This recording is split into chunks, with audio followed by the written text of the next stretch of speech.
TPKRoleplay. Today, we are playing Flabbergasted and showcasing this new system coming to Kickstarter September 28th. It is a collaborative role-playing game based in the 1920s from Wanderer's Tomb, and it's very referential to a lot of oddball comedies from that time period. I am Luke Locke, and I will be the director today.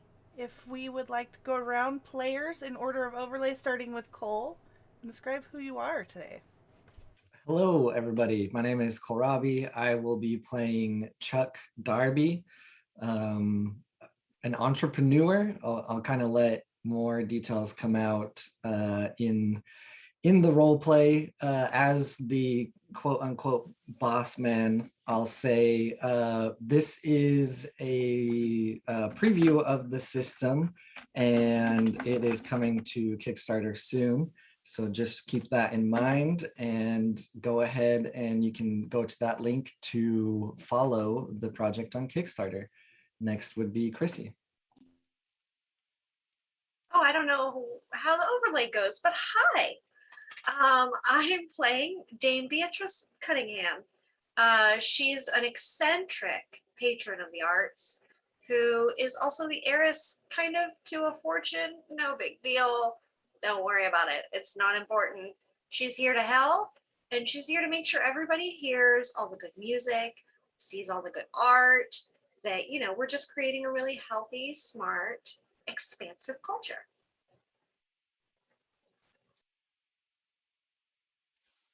And you're muted. And today I am proper nerdy. I am introducing the debut of Reginald Moon, the theatrical star of stage. And, well, I don't know if screen has been invented yet, but I'm sure he'll get I'm sure he will dip his toe into those waters soon. The founding member of our club and all around extravagant personality. And last but not least, Sarah. Hello, I'm Osiris Franco, and today I'm playing Harriet Galeson. She has taken up a new position amidst her travels. See, she's just trying to make her way to Australia, and she's, you know, her money ran out around here, so she needed a job. And she took the closest one she could find, a butler for Chuck Darby. It's going okay.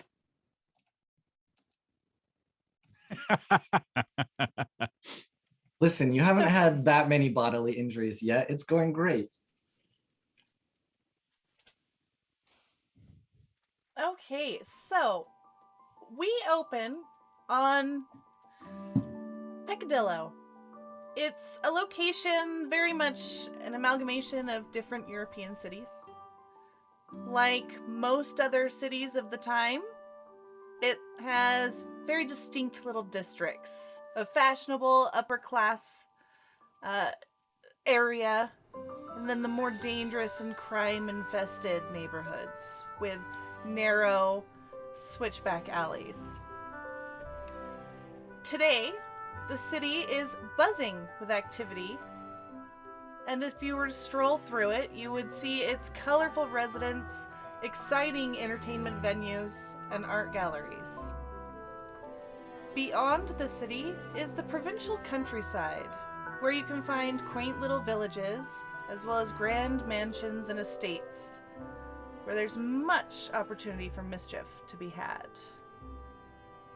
We will zoom in, though, on the little club quarters of this newly announced social club that you have decided to form, the Eastwick Curiosity Society. You have alerted the Peccadillo Inquirer, the local social paper, and they have announced your forming. We enter with all of you sitting around a comfortable parlor where you will have your first club meeting. Reggie Moon, founding member of the Eastwick Curiosities Society. It's very hard to say now that I said it out loud. And but it's too late to change the name because Reggie's already created all of the banners and the posters and the official nameplates for the members. We have yet to establish group club roles, but I'm sure we'll work on that very shortly. And he is plumping the pillows and preparing the snacks. He's gone all out on the most delectable and hard to find snacks from around the world. And he is eager to get things started. Beatrice would also probably be standing over carrying like a small cup of fruit that she's gotten, and just kind of like watching Reggie and, dear, no, I don't know that you should put those biscuits by the... Here, Oh, Beatrice, darling, please. It's all part of the artistic process, please. Yes, You must understand. Reggie, You really think that the I'm biscuits aren't going to look good next to the watermelon fruit? it's not about how they look. It's Oh. about the plating and how it looks to everybody. Or how it tastes as you go along, not about how it looks. I learned Yes, it when I sorry, was in yes. India once. They Oh, do a really? whole course. It's very interesting. Have you ever Well, been? No, I've No, yet to leave okay. Peccadillo. Well, Oh, okay. interesting. You know, I understand and I completely agree with your artistic vision for the procession of the food trays. So, yes, I will rearrange this corner of the table. I'm sure it'll look just as fine as I envisioned in my head. Don't worry. Perfect. I just appreciate how willing you are to be helpful. And then she's gonna turn to Harriet and go, Harriet, dear, would you mind for just a second? And then she'll turn to Chuck and go, do you mind if I send your help to do something? Oh, well, it's I didn't not, think to bring my own. I mean, it's not like I own Harriet. That would be Oh, uncouth. Yes. Right, yes. I just need one thing real quick. Harriet, can you bring me the B&D, please? The what? You know, the Black & Decker, the drill, the fanciest new invention. I asked you to pick it up from the store. Well, I reckon I forgot. I was, you asked for some washers from that one particular shop on the other side of town, and then you did ask for, what was it? Oh, it's all melted in my pocket now, but here's your unwrapped sweets. I asked for them unwrapped? Yeah, do you not remember? Do you not? Oh, I don't remember, but you didn't get the drill. Well, now I didn't say that. Just let me rummage. And Harriet's gonna turn around to a massive duffel bag that's next to her, and she is going to take off her hat and set it to the side and begin kind of like rummaging through it. Now where? It's in here somewhere, and she's gonna keep looking, but eventually find a drill that she'll pull out. This is what you needed, right? Yes, thank you so much. Now, Oh, hell, that's good. Reggie, Yes, Mr. Darby. How can I assist you? is this fine establishment? Is there an outlet somewhere near? An outlet, you say? I'm not entirely sure. It's brand new, you see.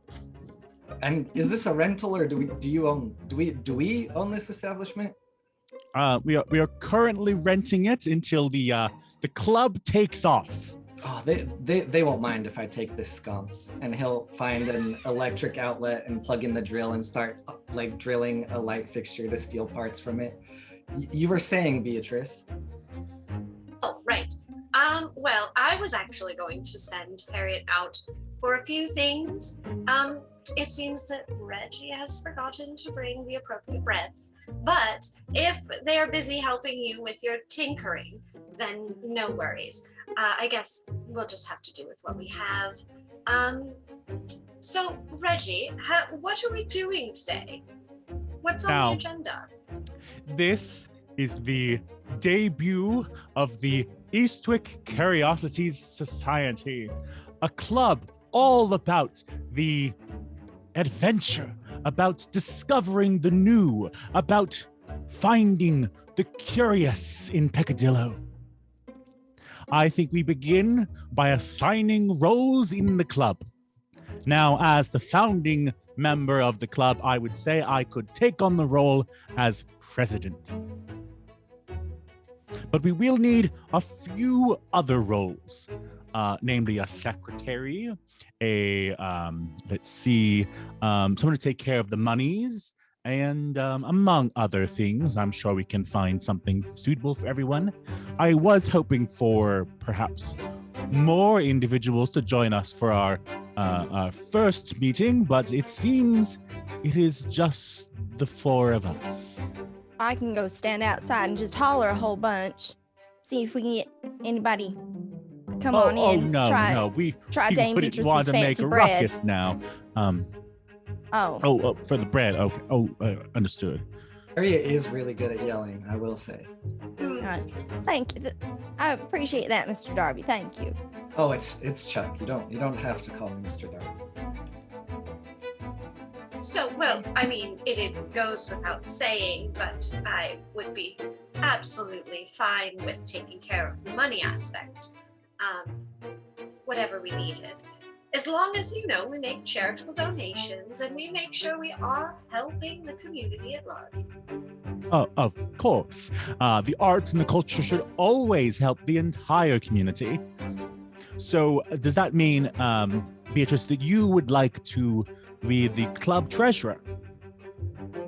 Well, sure.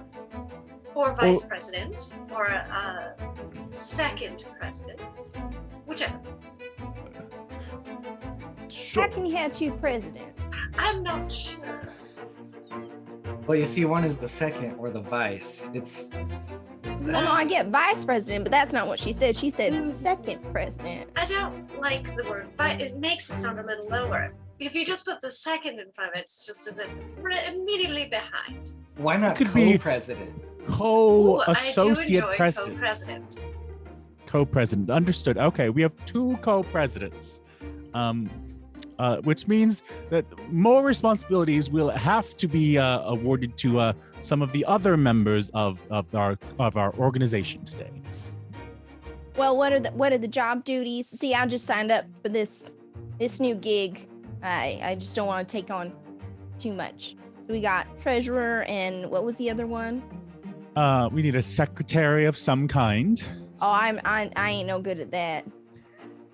If you got money, you put it in a bag. I'll watch that bag real nice, but I don't know about all that rest of it. I mean, for Harriet and I, what are the jobs that require the least amount from us? We're rather busy. And I'm only here for a short time. You keep saying that, but Oh, right. I mean, I'm very committed to this position long term, like I said in the interview. Well, you could be greeters, a janitor. I'll tell you what, I'll take out the garbage every Tuesday. That's rather specific there, Mr. Darby. Won't that interfere with your bridge game? Oh, right. That is on Tuesday nights. Wednesday. I'll take out the garbage every Wednesday. I So- reckon that probably should be fine. It seems like I will be the co-president and also the treasurer and also the secretary. Does that seem amenable to everyone? Yeah, that sounds great. Perfect.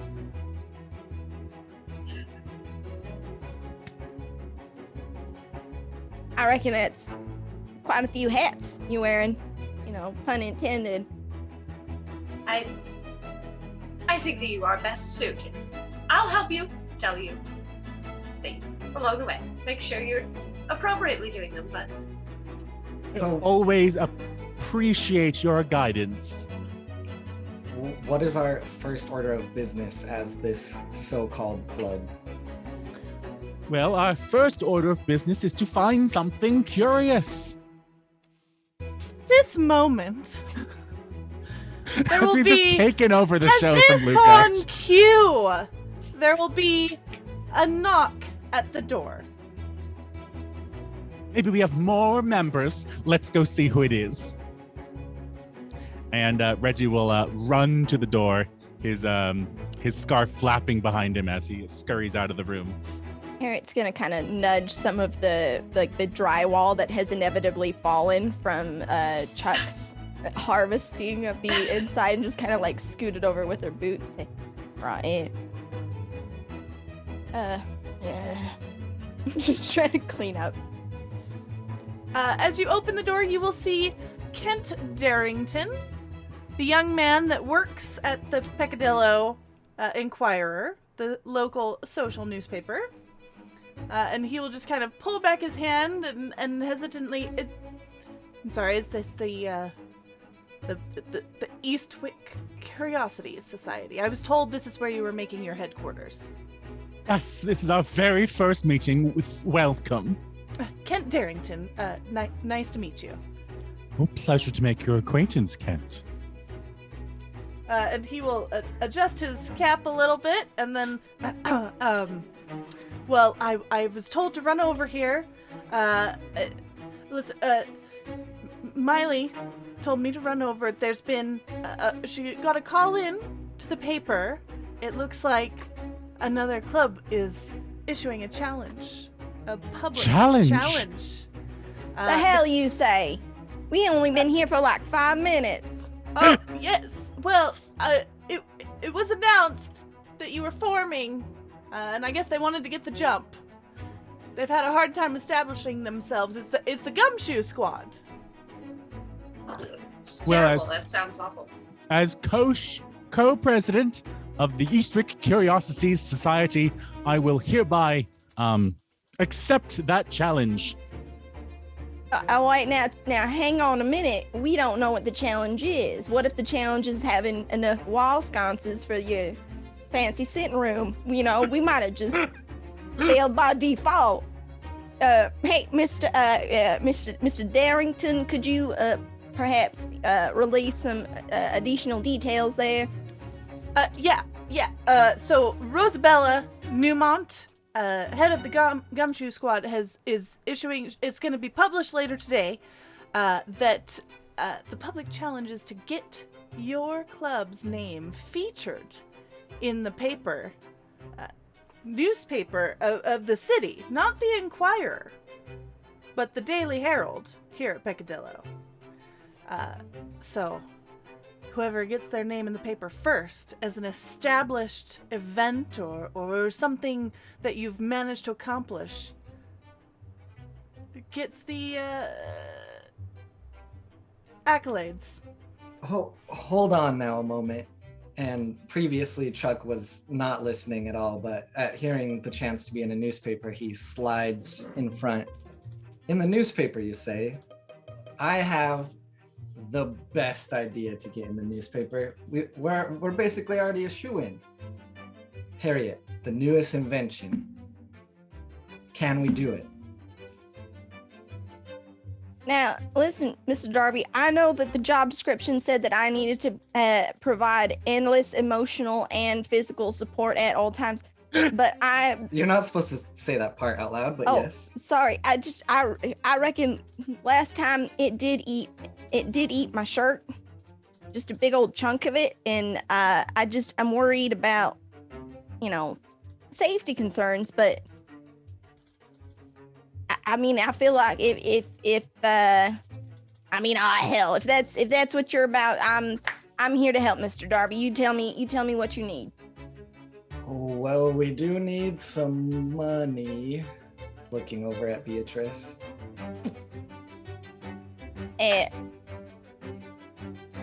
What are you making? What are you tinkering with?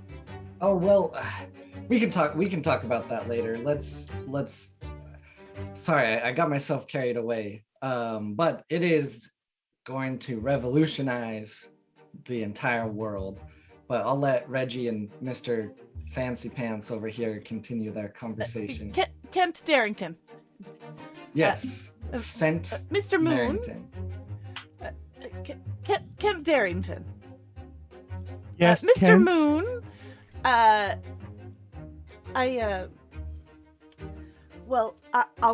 I'd like to give you a little bit of a hint. I would love a hint, Kent.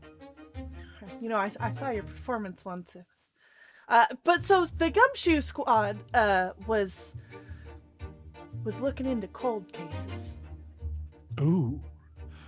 How from mysterious. the local constabulary, and they've looked into what happened to old Cooper, the copper weather vane of the big chicken that used to be over the town square. And it went missing Oh, yes, a few months that ago. giant cop. Right. Yeah, that one. Huge thing, just right over the town Just- square. I never understood why they made it so large. Now, It is when a was Imposing. cultural art piece, Beatrice. Oh, well, I've seen art. now That time wasn't out. it. I've seen much more beautiful things. I'm new around here, so what you're saying is that this cock was erected and then Yes, over And the then town was- square, and then was flying then, freely wherever the wind blew. and then Yes, just sliding back and forth. snatched right from under y'all's observations. Well, it's more like ripped Yes. right over our heads. Just twisted right out. Yes, right off, and it's Everyone in Peccadillo knows this giant cock is a cornerstone of our society. Yes, but Um, I feel as though what we're getting to is that somebody has decided that maybe the giant cock should not be the center of our society. Maybe it should be a bit more feminine. I just went to the bathroom. What is this? Now, there is a mysterious case of the missing cock, and it once flew over the town square of Peccadillo. It was a cultural art piece that defined Peccadillo. Wait, And cockstone? now- a giant copper chicken, Oh, weather wait. vane, Oh, I was gonna say like cockstone. a rooster fly. guy. You know, all copper, a little bit of green. Coming around, and it's older, getting some age on it. And some You're left. rapscallion has stolen our cultural heritage. Disappeared one night. No one ever found where it went. It's a cold case, and the rumor is Gumshoe is looking to solve the case. So, I mean, obviously, we must solve it first, or at least replace it with something better and bigger. I could finance that if we need to. A more imposing cock, if you will. No. We must track down these scoundrels and bring back the town square chicken. You know, I'll Here- leave the planning to you. I got to get back to Miss Windsor.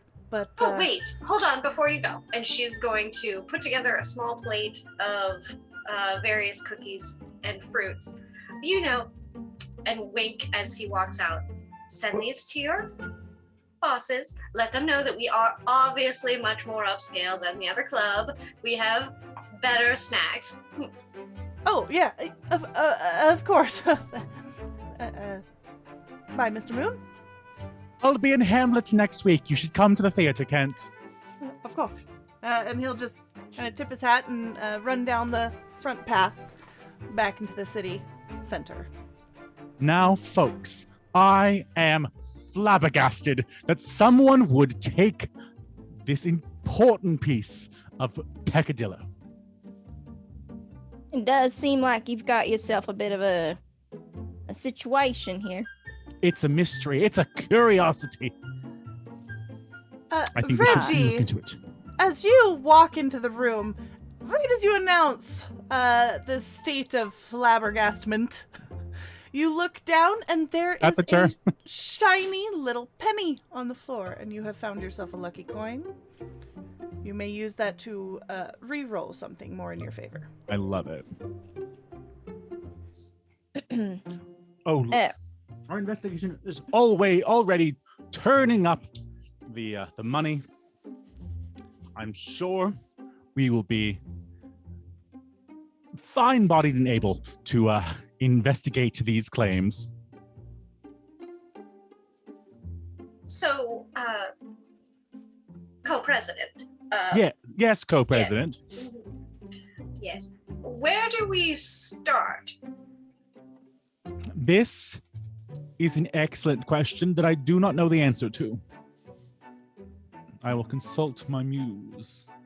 And he will take a large bundle of grapes and one at a time slowly chew them as he considers our next move. If no one chimes in, as you're sitting there eating your grapes, it occurs to you that there was that old man that loves to show up at the occasional play and just heckle. He's a very grumpy old man.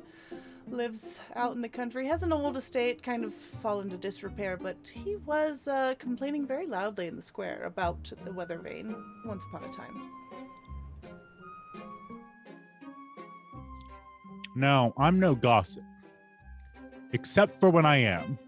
And I would say we should investigate the old coot who likes to, wander around complaining about the nature of the town. Oh, what was his name? Do tell. Archie Stoneshire. Archie, yes. That wicked man, Archie. I think we should investigate him. He seems like a prime suspect. Someone who would distrust the culture of Peccadillo. What do you say? I think it's a start. I was going to suggest maybe going to the building it was attached to. Ah, yes. Excellent start, yes. Or, I mean, we could split up.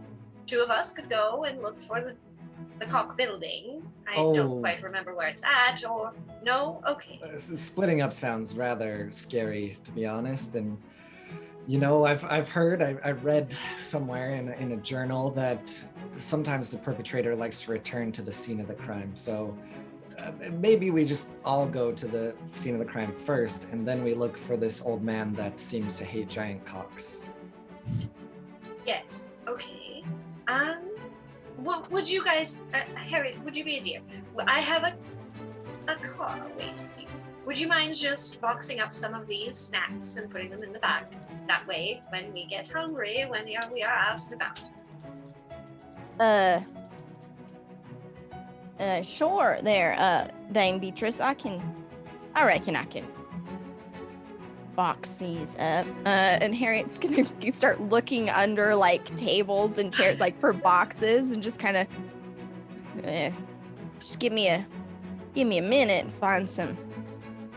find those for you. There's a picnic box in the other room.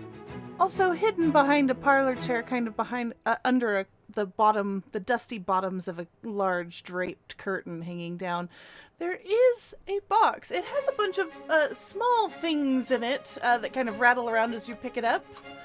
But it is a cardboard box.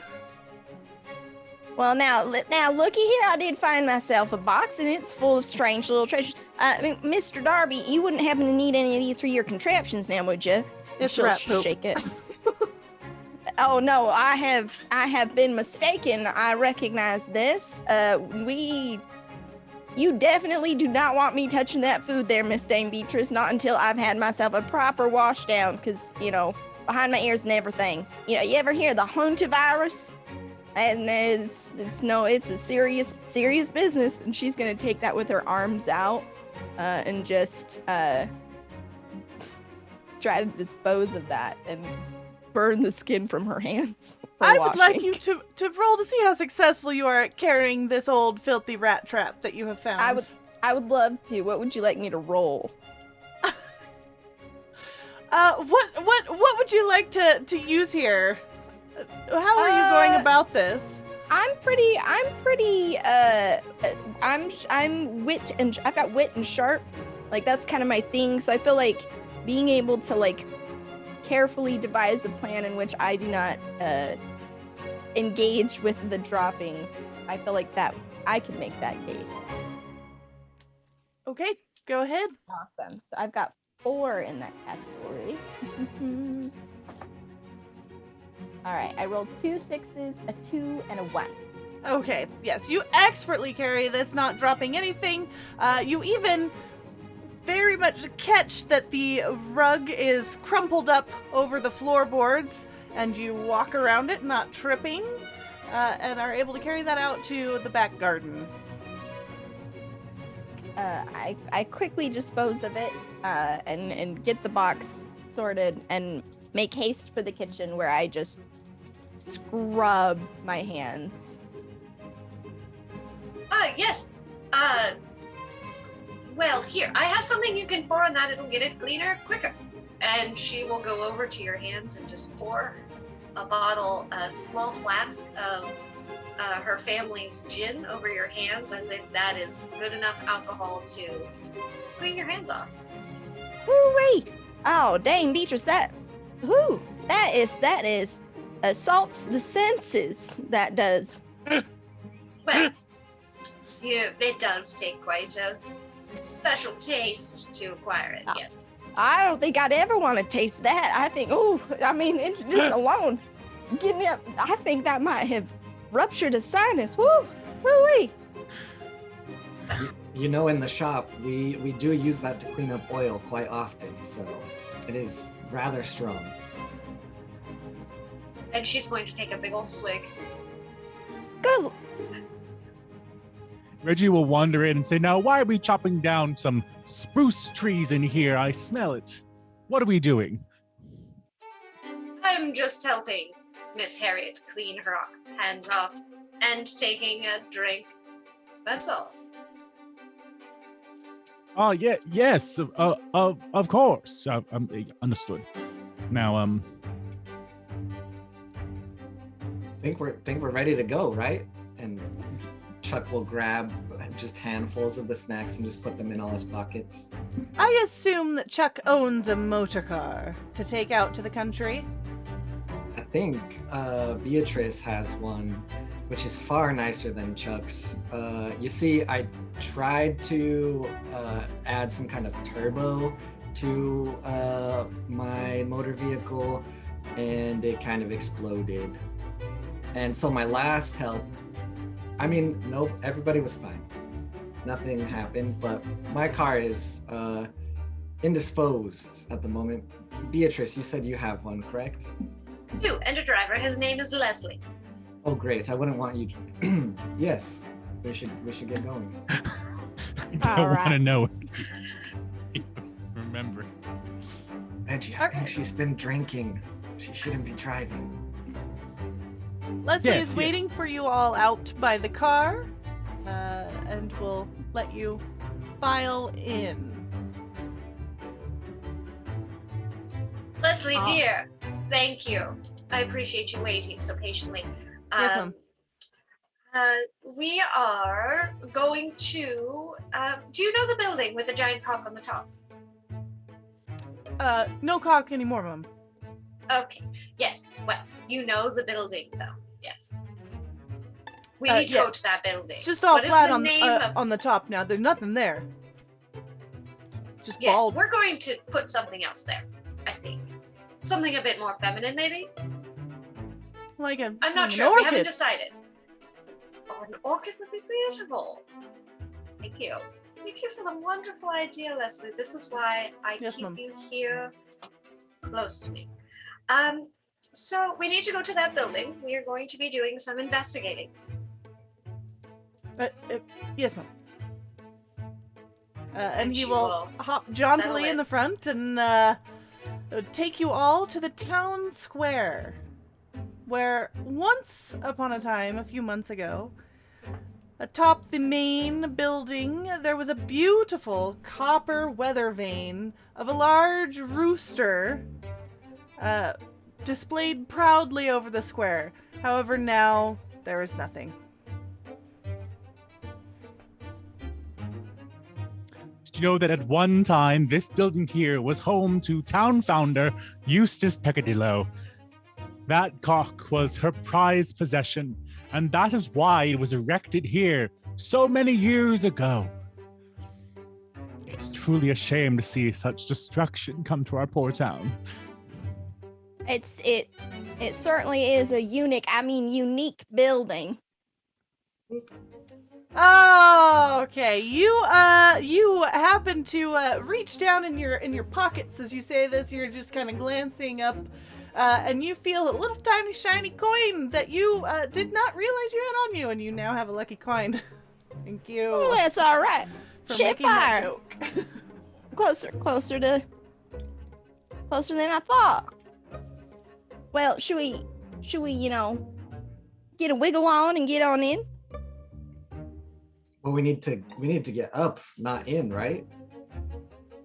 Well, we should probably talk to the people who are here, who might have been there the night that the snatching happened.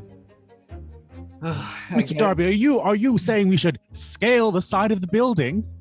I mean, if we want to see how someone removed it, that could give us some clues, but Beatrice is correct as well. Well, do you have a way to get up the side of the building? Of course I do. I have what I call the Insta ladder. Harriet, did you bring it?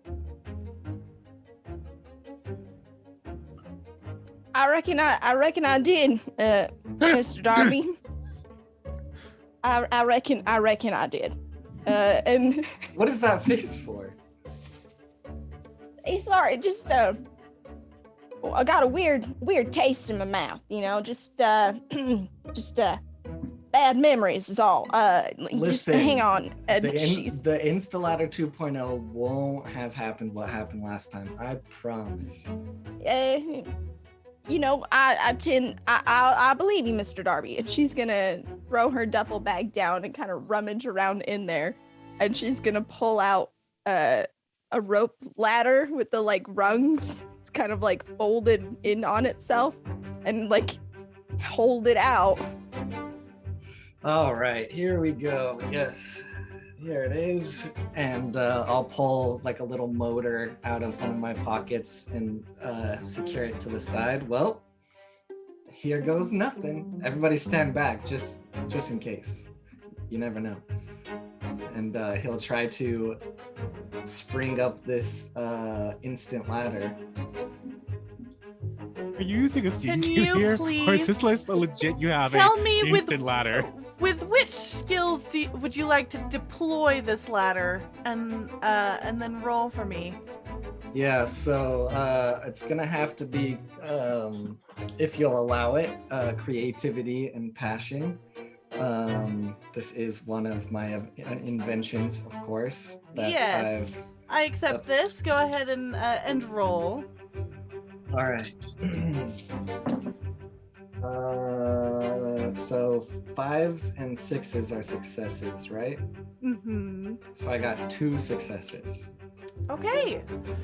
It actually springs up and latches on. Seems you tug on it and it seems pretty secure. Much more successful than the last time you attempted this. Let's not speak of that now. Still a little tender. All right, Harriet, go on up. You know me, I can't I can't climb ladders. Yeah, I reckon that it's probably better if I head up there. And she's gonna hand over her hat and say to Reggie and just say, Mr. Moon, if you wouldn't mind, just keep an eye on this. Of course. Sentimental value. Our costumes are our most prized possessions, I'm sure. Not a costume, but I hear what you're saying. And she's gonna shimmy on over to this ladder and kind of look at it. Yeah, all right. She's gonna start climbing this ladder to get up on the roof. Yes. You climb up the ladder just fine, thanks to Chuck's expert deployment of this device. But once you get up on this roof and find your footing, how are you going about investigating the former site of this glorious cock? I think Harriet's going to cast her eyes about. She's gonna try and find, the base where the cock met the rest of the structure. She's gonna go over there. She's gonna look around for any kind of shavings, if in case anybody was, moving away at, cutting, trimming around that base of the statue, or perhaps they unscrewed or really just screwed the cock really well. I'm sure there's some bolts there. Yes. She's gonna look for nuts. Maybe the guys got snacky while they were up here. Yes. Yeah, she's gonna see if there's any nuts just strewn about. Probably kind of tucked away out of sight, but you never know. Perhaps this person was really enjoying the nuts. She doesn't really know. Well, there may have been, once upon a time, nuts. It is quite chilly up here in the breeze, and they have, I'm sure, just shriveled away to nothing by now. You look about. What skill are you using to look about? Let's see. Scroll to the right page. Let's look at my skills to see if I had any that would be relevant. I'm gonna make an argument for sharpness, right? She's looking for clues. She's trying to ascertain the small details of what could have been. Go ahead and roll. Excellent. I got a single 6. And then a 3, a 4, and a 1. 1 6. 1 success. Okay. From the best of your knowledge, it looks like as if someone attempted to use some sort of trowel or flat-bladed spade to attempt to hack or pry away at the shingles here on the roof to just kind of yank the rooster out of there. It's quite a hack job. Okay. Like a trowel, though, like a shovel? Yeah, perhaps like a mortar tool, Okay. Doesn't look like this was very much planned. No expert device here. It was just very whatever was on hand at the moment. Yep. Harriet's gonna kind of observe that, be a bit confused, and she's gonna turn to go back to the ladder. Ah, hell. Mr. Darby? Mr. Darby? Yes. Right. It seems that somebody shoveled their way to victory here, still in this chicken. I ain't never seen no fox use no shovel before, but this chicken house has certainly been raided. And that's about it. No sign of snacks or helpful labels of opposing clubs, really. Just some shovel marks. So it was a bunch of amateurs is what you're saying, and we may have a bent cock on our hands. Yeah, it seems like it's probably, a bunch of coffee boilers with nothing else to do. Just hopping up here. Amateurs. Well, yeah. Reggie and Beatrice, I heard you wanted to speak to some people inside. I feel like you're probably better suited for talking to folks than I am. Oh yes, Dame Beatrice, let's go speak to some of the locals. Absolutely. And I will knock politely on the front door. Yes, the caretaker of the main meeting hall in the square of Picdello will answer, and his name is Adelbert Beale. Yes. What? There's no meeting scheduled for today. What can I help you with? 1,000 pardons, Mr. Beale. We have some very serious business that we have decided to take on the case of the missing cock. And, The missing what now? your weather vane, the chicken. Oh, old Cooper. Yep. Flew the coop. Gone. Well, something tells me that he did not do it alone. And we would like to take on the case of helping find it. So we You need too, to know. huh? We understand that we are not alone in this case, but I do believe our unique. You're another one of these clubs. Yes, we are the Eastwick Curiosities People, nothing Society. better to Now, do. Yep. if you don't mind, I'm sure our piece of public assistance will be greatly appreciated. So if we would appreciate if you could assist us with any information you know about dear Cooper. Well, old Eustace loved that chicken of hers. That just absolutely loved him. In fact, one time, her husband fell straight down into a well on her land, way out in the country. And she was too busy, just sitting there helping preen the feathers, just stroking the beautiful rooster's plumage, getting them all pretty, that she didn't even hear the cries of her husband. Apparently, he haunted her for the rest of her life. But I don't think she even noticed he was there in life or death. She just loved that rooster. Got made after it passed into that copper weather vane over the city for all time. I don't know who would want to take him down. I don't know, that old guy Archie was out here yelling about something or other. I know he lives out near the old land. Curiouser and curiouser. Are you saying that perhaps legend goes that there is a ghost of her husband? Well, I mean, what rumors say, but I don't put any stock in that myself. Rumors are just the beginning of an excellent story, good sir. I am so intrigued by your adventurous tale. Dame Beatrice, do you have anything you want to ask of the young man? Well, Young man. She's probably younger than him. It's quite well, old. sir.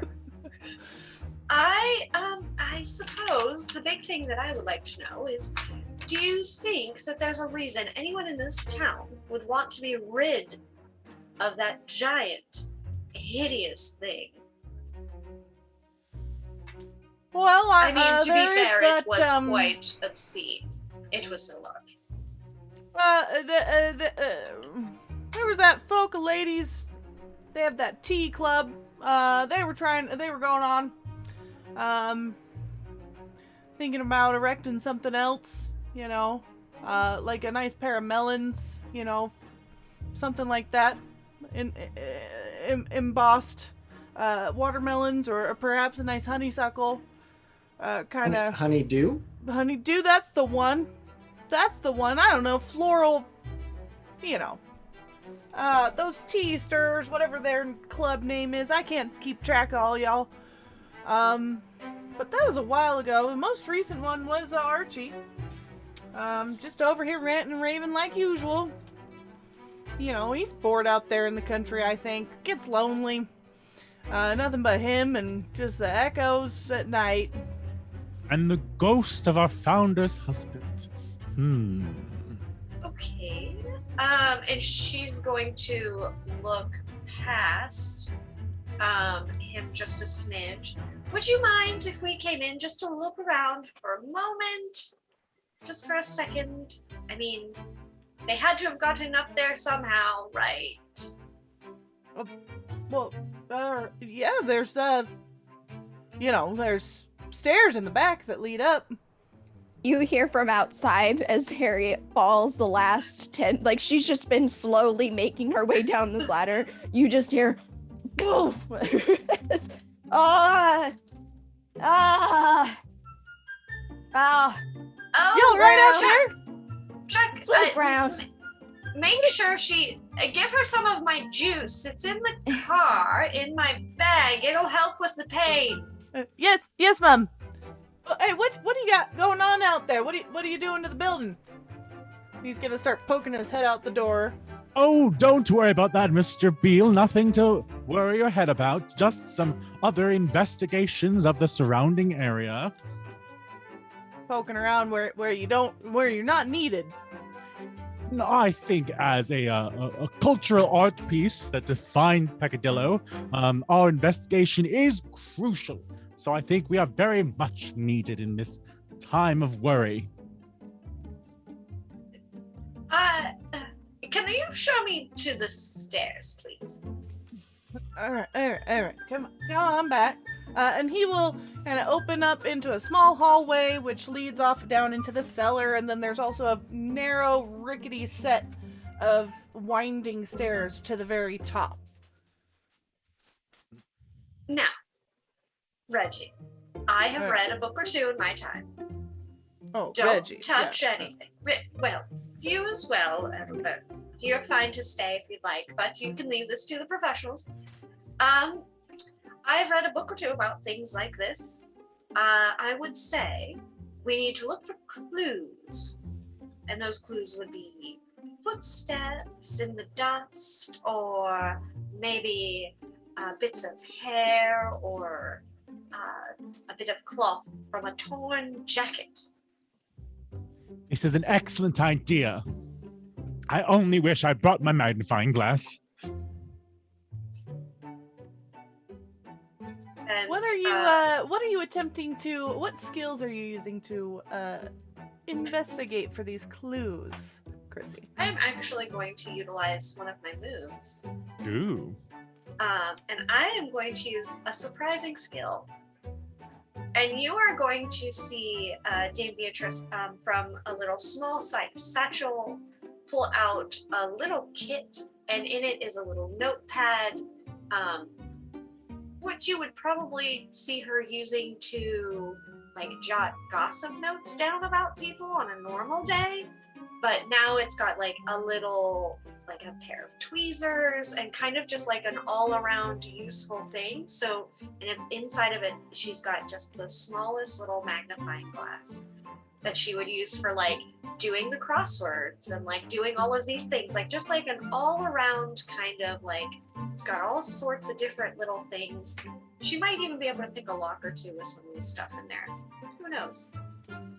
You devious scout, always got some trick up your sleeve. What's all that for? Just to make notes, see what we can see. Nothing. You can look at it. It's all very innocent. It's just how you use the tools that matter. All right, I'm not going to award you either scandal or dignity for that, since you're kind of playing it down the middle. But yeah, how do you go about using these tools? You've got your little magnifying glass and everything like that, picking up little fibers, correct? Yeah. So Okay. she's going to be looking for anything that looks as if it's newer to this scene, because this to her appears as though it's not a place people go often. People aren't, regularly walking up these steps to go check on the giant cock. So she's like, oh, well, somebody had to get up here somehow. Maybe they left something behind. Right. Yeah, so you're following with your tiny magnifying glass, almost inspecting the railings up this narrow little thing, and you will find some kind of coarse gray hair, almost as if it fell from someone's head or shoulders. And there is a set of footsteps not the whole way up, but at some point they clearly scuffed the bottom of their boot on one of the steps. And there is, it almost appears like crumbled cement almost, or mortar. Mixed There's a with scent mud. of mortals. Mortar. So, she will kind of scoop some of that into this little package, like that she has, and Roger, be a dear. I can't quite write this down as I'm collecting everything else. Take that small notebook, and she'll pull out, because her memento is a leather notebook. So take out that notebook, jot a few things down for us, so that way, you know, when we go to talk to this man, we can see how his boots look and if his hair matches these. Press these between the pages, please. Don't lose them. You she's hear going to keep as he starts writing these things down and collecting your samples. It's Reggie, and then he keeps walking along beside you. She pays no attention to that. Now, is this a skill you learned while you were in India? No, this one actually, while I was in the United States, it's full of just terrible people. You How have no idea. intriguing.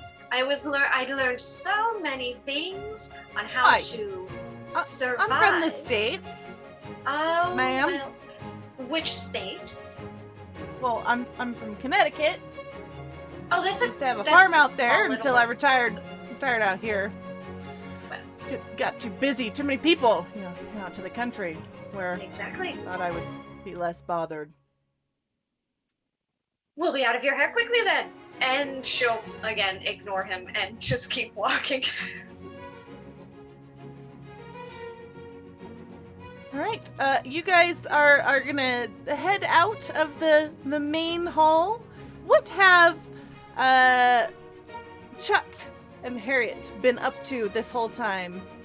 Well, super cut back to Harriet falling. Yep. And Chuck was just sitting in the foyer, not waiting for her to get down from the ladder, just eating the snacks out of his pockets. Harriet, are you okay? I reckon I just need a minute there, Mr. Darby. So just give me a moment to air out my lungs. Cocksucking goddamn. She just rolls on the ground, just cursing, and she'll roll over on it. You know, it's rather rude that no one invited us in and prepared any tea for us or anything, but... Yeah, I reckon it's a pitch rude there, Mr. Darby. All right. You got Mr. Darby. I hate to be a bother. You got a key for this here motor? Maybe perhaps something for making a splint. You know, that would be a good idea, to have a first aid kit or something. Yeah, I'm very glad that you had that idea after I have, not suggested it multiple times. It's a Leslie very- will pipe up. Ma'am, I have something for you. Just in the car, in the box I've got. And he'll open the glove box and pull out it's very scant little first aid. It's just got a few bandages and things of that nature. As Harriet's gonna kind of take one of those bandages, she's gonna kind of look around and then look at Leslie, correcting her. You wouldn't happen to have one of those flasks that It's an antiseptic. that she gets roostered on? Yeah, you wouldn't happen to have. Yes. She keeps quite a few small bottles on hand, just for this sort of thing. And he will grab one and hand it to you. I'm mighty grateful. She'll take a quick long swig and then hold it out, just like tears pooling in the corner of her eyes, and go.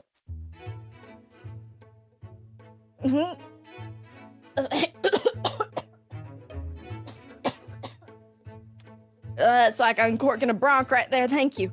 And she'll then kind of get all fixed up and go over to Mr. Darby, disassembling the ladder and sticking it back into the oversized duffel that she just kind of keeps slung over one shoulder. And she'll pull that up. All right. All right, Mr. Darby, I'm at your disposal. I was whoever that was up there had some particular tools. Shovel is kind of something for mortar. I don't know if we happen to have any stonemasons or brick folk around here. So more of a trowel than a shovel. Yeah, something. No, it was a bit of a hack job, you know. Yeah, I mean, let's be honest here, Mr. Darby. It's gonna be one odd stick to want to go take a giant copper chicken off of any kind of building. Ain't that the truth? Well, did you write down in the notebook to bring a first aid kit next time so that we don't forget? Valid point. One moment, Mr. Darby. She'll rummage around and then pull out a small first. Yes. Remember, we can't remember unless we write down, of course. Can't remember unless we write down. How do you spell that second word there? Aid. A-I-D. A-I-D. See, now that's clever. Using an I like that. All right. I think the others are out back. I'm just kind of waiting here for them. I mean, you and I have already cracked the case basically, but they wanted to go look for more stuff. So I'm just patiently waiting. Right. I don't know if we should be putting too much mustard on what we've discovered. It's a singular clue, but perhaps I have a question. You know, something doesn't quite make sense to me, Mr. Darby. This other club's out there looking for this chicken. I mean, could it have been them that took it? Just held on to it for the right time to look like the heroes? You know, like some of those 10-cent novels I've been reading. Exactly. You know, I had that exact same idea. Who is most motivated to steal the chicken but someone who wants to win this competition and get themselves in the paper? Everyone seems to think it's this old man, but I mean, would he really take the time to climb up there? And honestly, if he's a farmer, he has to have tools and would do a better job of removing it. But yes, I don't know. It seems, I just can't imagine. And wherever they got it, it's got to be a big storage space, right? I mean, I took a gander at the harnessing. Well, how big can a cock be, really? Well, I mean, if it's worth seeing erected up there like that, it's probably got to be, I don't know. It's got to have some heft to it. Well, it is pretty large. It'd be like a 6-foot large copper, quite thin, but very wide, you know, so it can turn in the wind. Doesn't quite have the same girth, but it is lengthy. what a shame. Yeah, I reckon. Yes. At this point, Harriet would encourage that we all kind of get back together,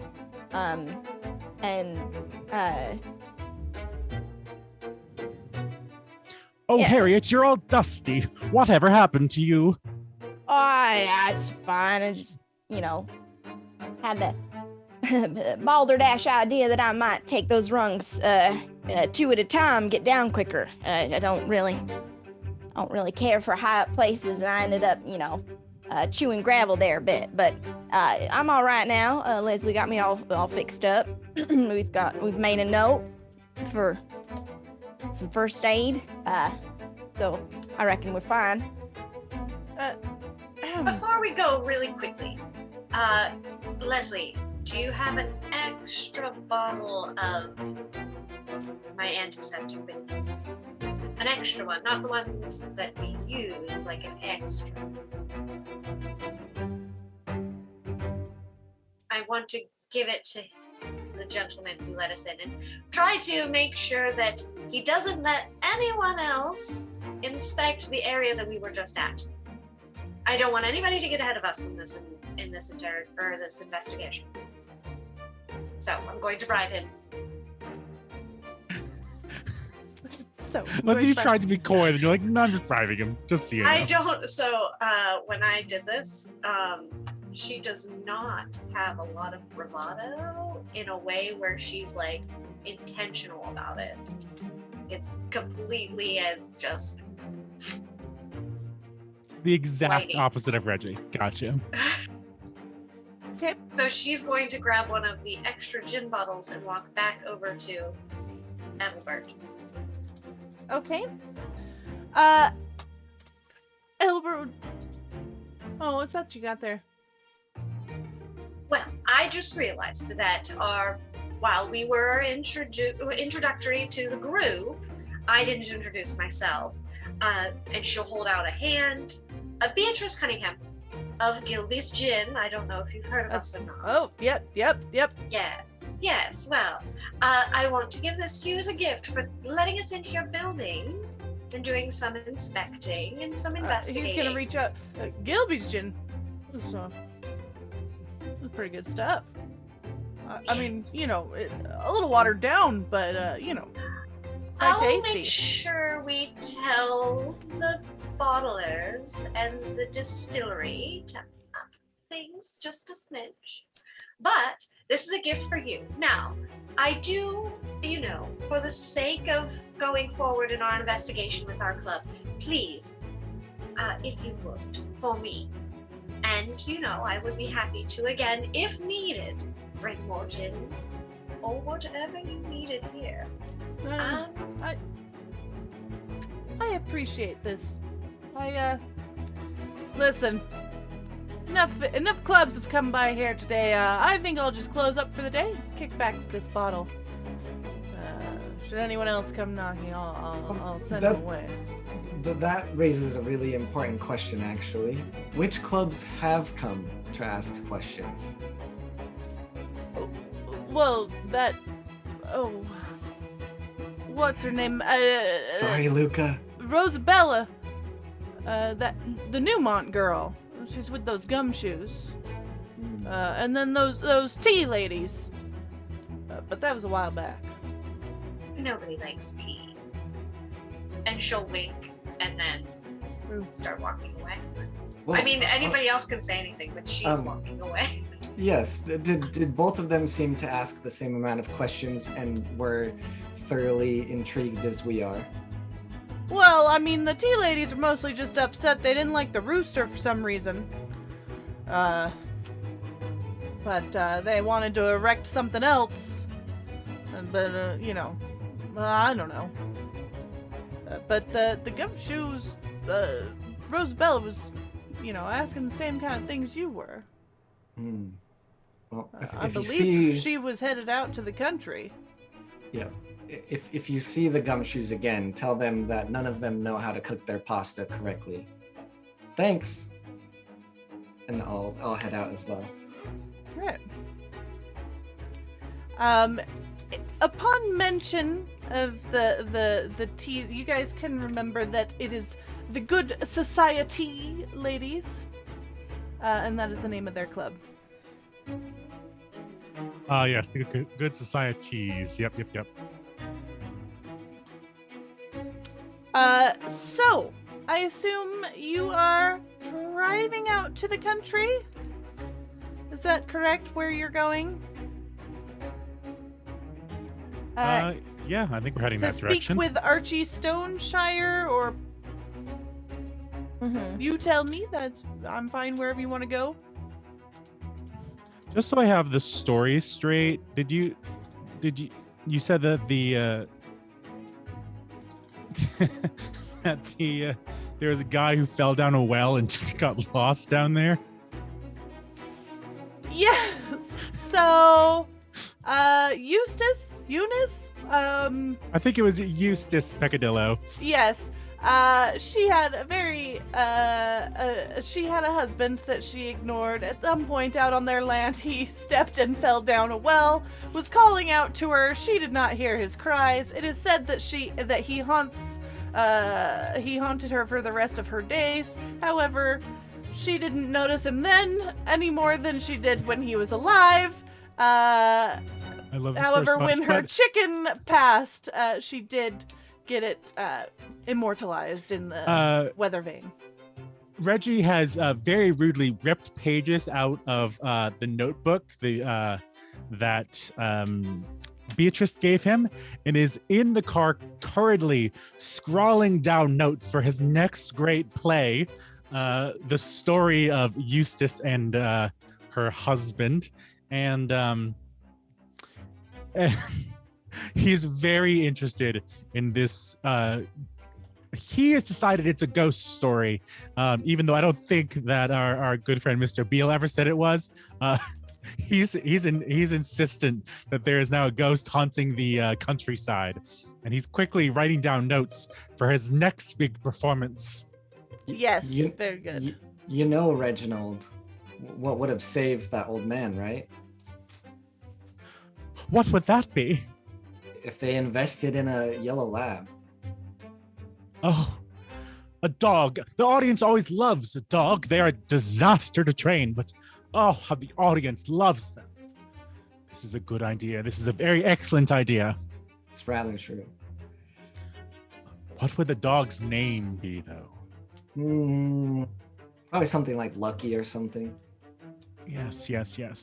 Yes, I like this idea. This is very, very good.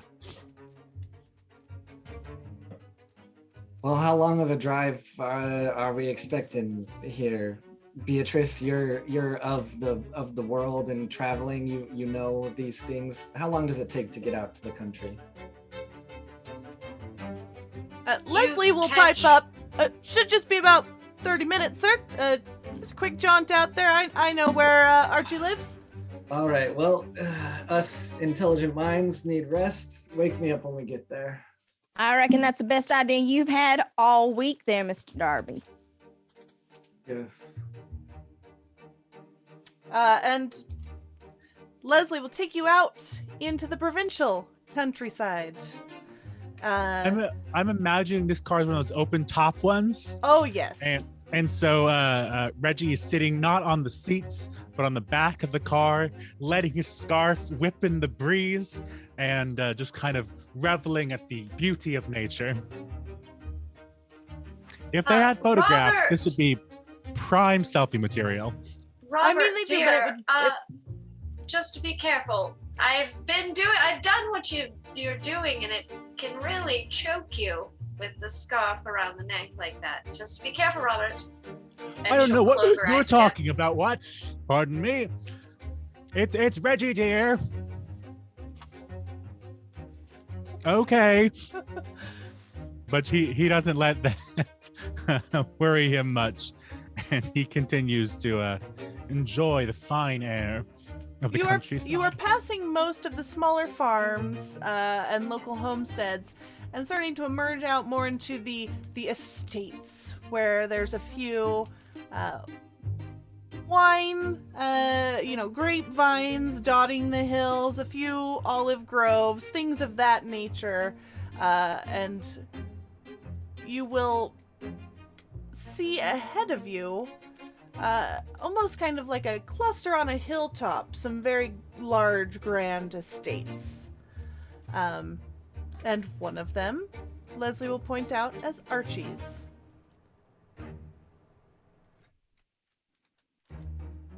By Harry, I reckon that these are the fanciest houses I've seen. Sometimes seems like a lot of brick might be needed to make this. Mr. Darby? Yeah, I was totally listening to everything you just said. Something about bricks. You know, in other parts of the world, they actually mix stone together in a fine powder, and then they add it to water. It's rather intriguing, and they make certain houses and things out of that. Right. Yeah. Anyway, shall we abscond? Yeah, Leslie will take a sharp turn down a long stretch of driveway that actually looks like it's going up to in the direction of quite a few of the manors before cutting off to one. He's like, I believe this is Arch's place. And you will notice that towards one of the old shacks there is quite a bit of stacks of bricks and large bags of cement powder, where it clearly looks like someone is undergoing some renovations. Well, you see, they have it out here in the country too. It's the newest thing. Well, I'll be damned. They surely do. Well, they're always fixing up places out here. You know, they're all interconnected through the underground catacombs. The founder's say, place what is now? right over there. And let's not jump to conclusions, everybody. This could be a ploy by the real culprits. I ain't ploying you, sir. It's might be the No, wait. weirdest. I mean about him being, a construction in the middle of he has the right tools. Perhaps it's all just a misdirection. Well, I'm certainly misdirected and out to sea on this giving cats combs. That seems a bit weird, but you know. No, they're tunnels, Harriet. They were all the rage in France. I'm sure Beatrice has been to all of them. Now, what a cat got any need for a tunnel for when they like trees so much? Oh, well, to be honest, so usually the catacombs are like dark and dingy. I've never seen cats there. More rats and things. So Well, they should know. introduce some cats to get, playing with the rats, and then there wouldn't got be it. rats. Gotta be careful with that Hundervirus. But here, Mr. Darby, let me get that door for you. And Harriet's gonna kind of spill out of the car, opening the door and like lugging the duffel bag over her shoulder. As the car comes to a stop and you all hop out, the large dust cloud that has been kind of trailing out behind you is going to catch up with you and just surround you in this thick swirl of old road dust. And let's say, mind yourself. Sorry, these long country roads. I mean, I'm sure whoever's here definitely knows we're coming. No worries But it's- about that. It is getting in my hair. Oh, Lord. Harriet, did you bring your goggles? You forgot them again. Harriet. They squeeze my head real tight, Mr. Darby, and it feels like my eyes are gonna pop right out just inside them and float around like a fish in a bowl. Well, yeah, that's how they protect your eyes from the dust and the dirt. But how about this? And Harriet's gonna pull Mr. Darby down to kind of like whisper distance. Keeper, if you could, or director, pardon, if you could remind me, was there like an outbuilding, like she's looking for like a barn or many outbuildings. Yes, there's 'Kay, shed, yep. there's an old barn. It looks like there's a few old chicken coops. Okay, yep. She's going to right now, Mr. Darby. I think I'm gonna hoof off here and try to take a gander, see if our missing roosters roosting up in one of these here buildings. And unless you got something else needs doing. No, I think that's a great idea. You should take the magnoscope, search around a little bit, test it out, make some notes, of course. Right, understood. I'll take the magnoscope, 'cause I reckon I know exactly what that is. Yes, Harriet. It's Different than- it's the one that looks like a telescope, but it's not a telescope. It's a magnoscope. Understood. And I'm gonna go ahead and try use one of my moves.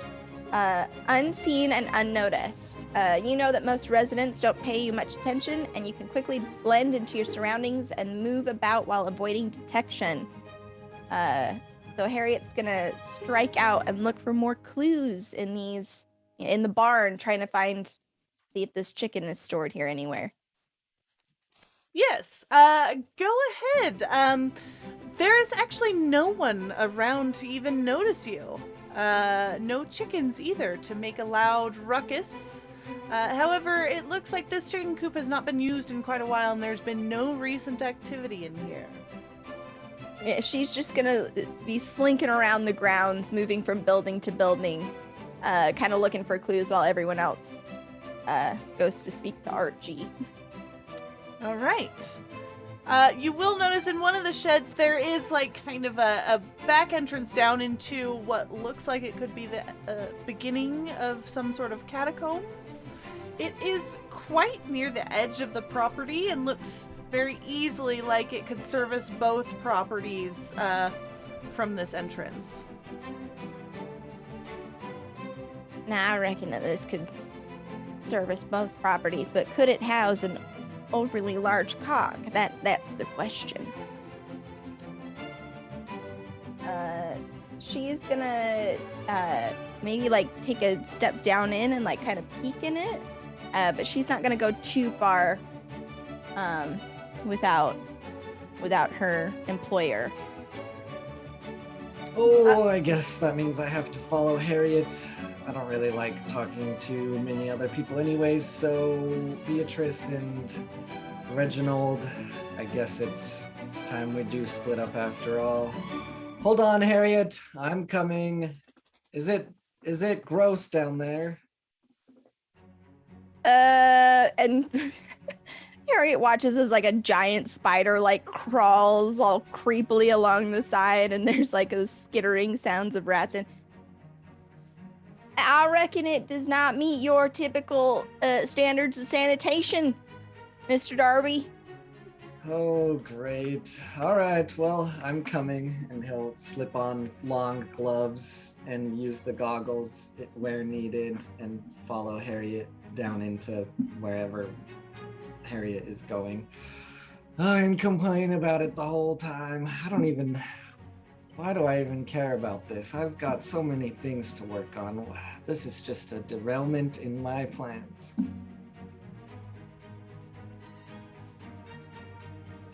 What are Reggie, Roger, and Beatrice doing? I think Reggie is a bit nervous. He has never interrogated a suspect before, but he is also equal parts excited because he gets to investigate a mystery. Yeah, Beatrice is probably just full on walking up to the front door, doing what she feels is appropriate and talking to people. Reggie, like a puppy, is right behind. Should you go up and knock on the door, it is actually curiously silent, and you can even push the door and it will open into a very still house. But we are going to take a break right here before you investigate further. And we will take 5 and we'll be right back. We're back. Welcome back.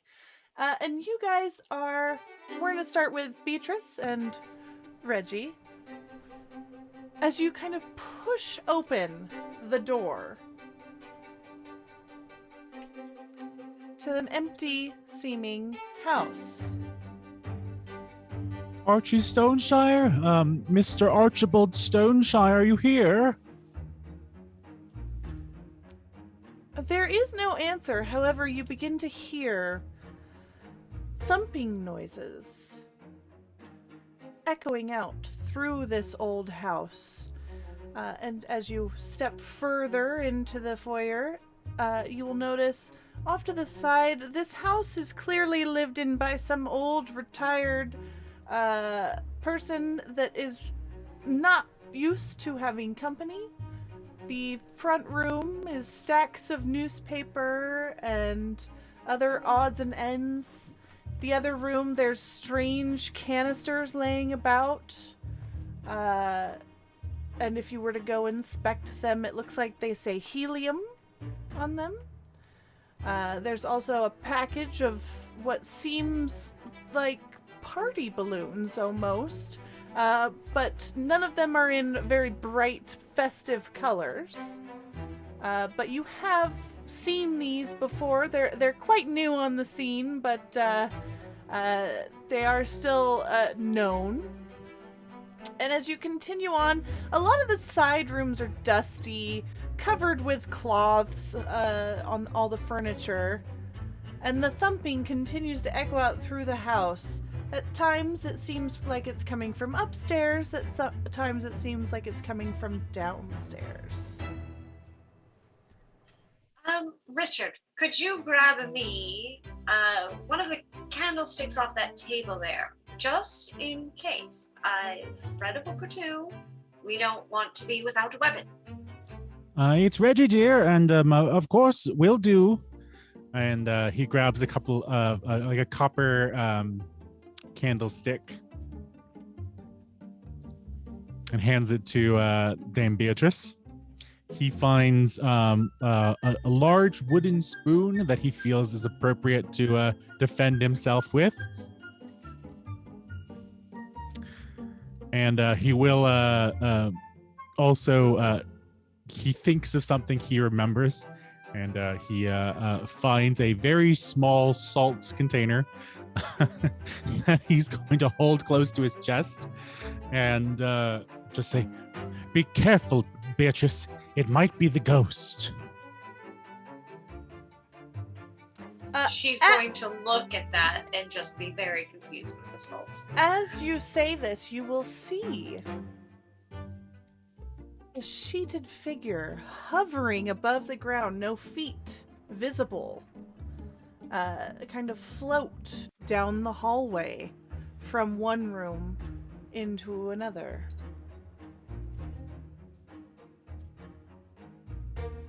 Well, Reggie, now you go get it. Go tackle it.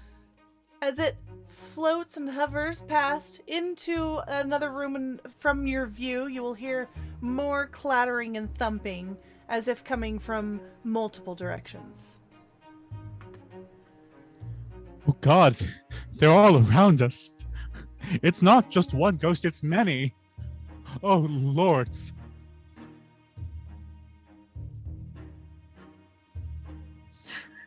So, Reggie will start taking the salt shaker and just shaking it very nervously all around the edge of the house. Yes. Speak, poor ghost. I am bound to hear you. no, dear, I think we need a board for that. Like, one of those occult boards. You can't just shout at them, you're going to scare them away. And Not as she's going learned to as start you are, sneaking. Beatrice. You will hear a sort of coming from what seems like the walls. And with that, we're going to go back to Chuck and Harriet, who are descending down into the dark, damp tunnel here. Oh, this is no good. I just got this shirt pressed. These are my great nice suspenders, and this is gross. Harriet! I'm here, Mr. Darby. But just watch your step here. There's seems to be quite a kerfuffle, just a bit of a mess. Hell,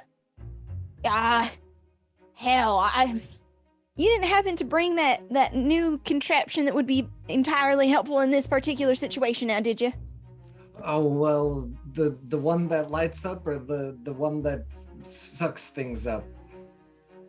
I'd prefer to have the one that lights up, but not the one with the open flame.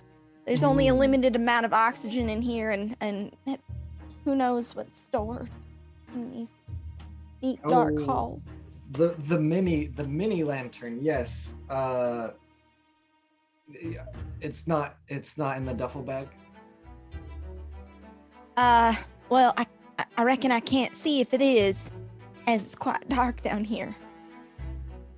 Hence the need. Well, Let me just well, we can just put something together real quick. Hand me the duffel bag. It'll have an open flame, but it'll be fine. It'll be fine. I promise. Harriet drops the duffel bag from her shoulder. It just lands in a cacophony of metallic, and it sounds like there's a dead body in there, but if that dead body was made of tea kettles and cats. And she just drops it and kind of kicks it over to him. Okay, well, let's try this here. And he'll start clanging around and mixing things together. And I'm actually going to use a scene cue to do a lucky break and use some luck that's been on my side.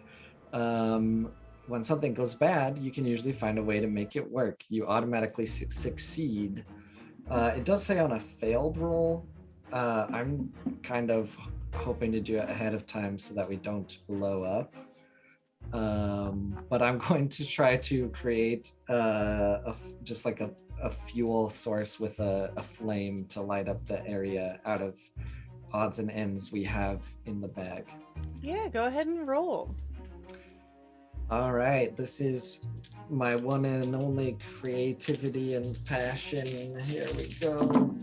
Oh gosh, that using the scene cue might really have saved us from bodily harm, maybe, but it's only 2 successes still.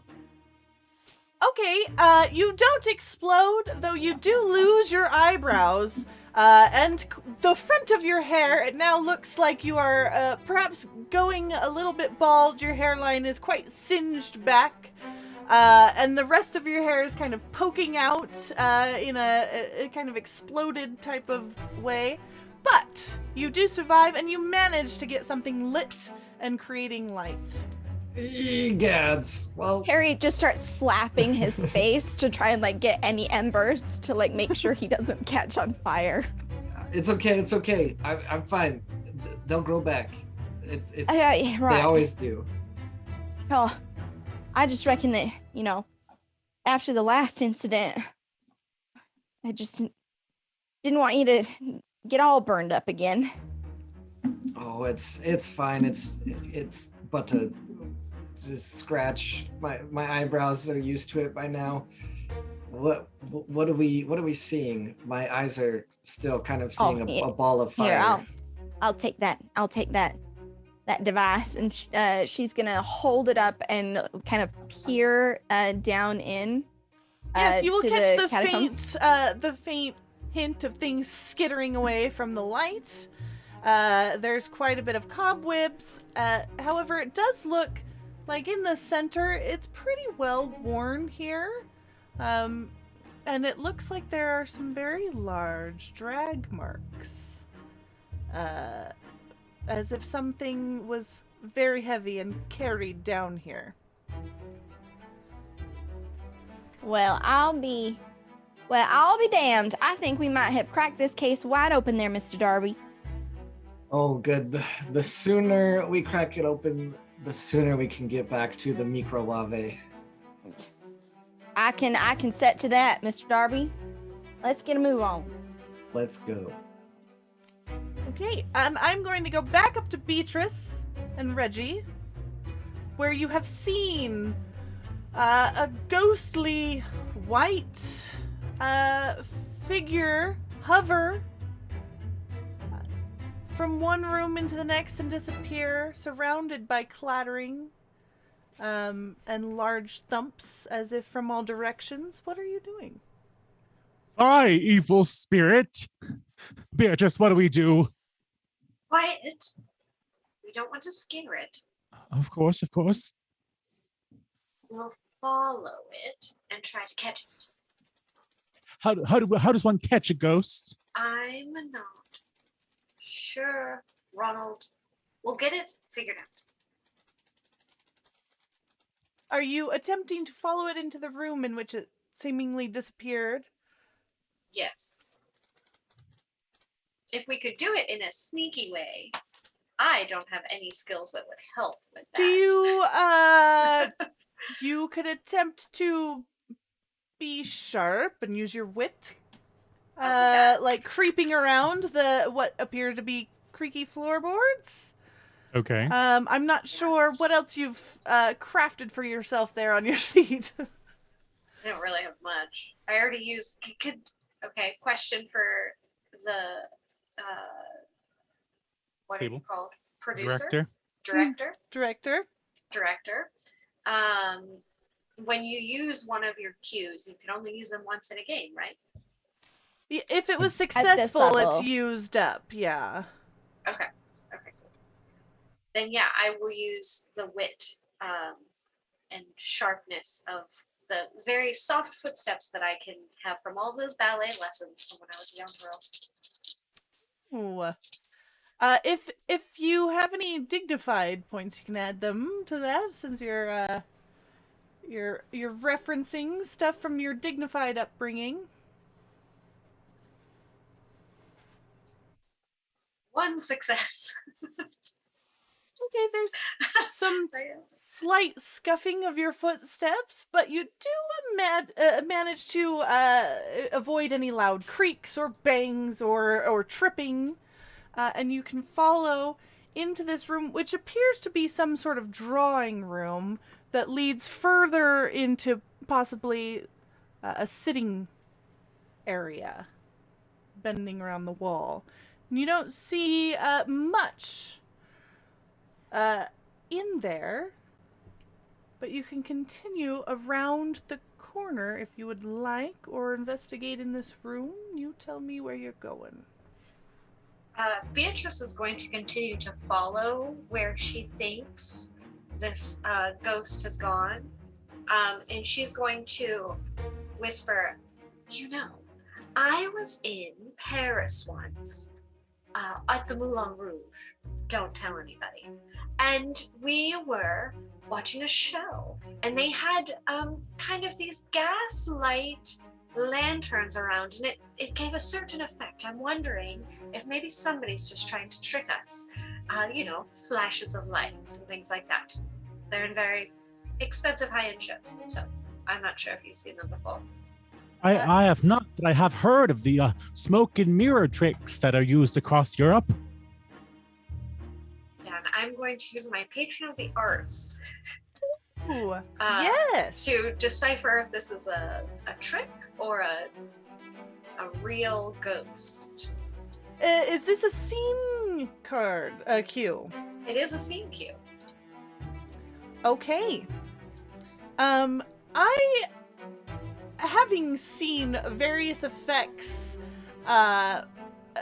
deployed, and recognizing that there were those newfangled party balloons, a jar of them next to those canisters, you could guess that someone has orchestrated a show here for you. And you do not trust that ghost to be real. However, the thumping and noises, you cannot discern what that is yet. Now, watch. I saw this happen in a show, and she's going to attempt to snatch one of the sheeted creatures just outright in the air. Yes, as it attempts to float and hover around the corner of the room into the sitting area, you walk up and go ahead and take one dignified for me, since you used your patron of the arts successfully. And you snatch at the ghost and pull it off, and it appears to just be a white cotton sheet. And as you do this, the balloon underneath will rise up to the ceiling and then just kind of hover and bounce there along the ceiling. At which point, Archie will emerge from behind the corner of the wall in which he was standing, looking very upset. All right. Where, Beatrice? It's another spirit. I'm not a spirit, but what are you doing here? I was hoping that would scare you away. Usually works on most of you people out here. Your clubs thinking this is some sort of abandoned property, investigating old ghost stories. Oh no, we aren't investigating ghost stories. No, Rold here, he is writing a ghost story. He could use this trick. You guys should team up. Maybe you could be his stage manager. It's Reggie, darling. And, yes, we are the Eastwick Curiosities Society, and we are investigating the missing chicken, the weather vane from the center of town of Peccadillo. As you are saying this, you guys are going to hear more thumping and clattering. Almost from above, and he will look up in surprise and then look at you. I thought that was you making those sounds. And We assumed it was the you. ghost. Oh. Well, It wasn't. one of us did. Yes. It sounds like it's coming from the attic. You got anyone up there? No, we do have someone in your basement. I think. Great. Yes. Well, And you will hear Yes. more clattering and almost like chains jingling. let's go to the next act. This is like one of those murder mystery dinners. You should have treats. And she's just going to walk out and start walking up towards them. Now thinking that there is no danger. You walk up to the second floor where you will find a narrow little doorway that seems to lead up to the attic, from which you can hear scuffing and quite unsettling sounds that you know is coming from none of your party members. I assume you open the door. Archie is actually hanging back. He seems very unsure and possibly a little frightened himself, since he thought these noises were coming from you, and now he has no explanation. Reggie holds his giant wooden spoon in front of him like a sword and just kind of nervously walks behind Beatrice. All right. You open the door and descend up the narrow, rickety steps. The dust is recently disturbed up here. And as you come up onto the landing of this small, cramped attic, you see an old chandelier with chains and crystals hanging loose and broken from it, and some sort of creature behind it, writhing and gnashing around. What do you do?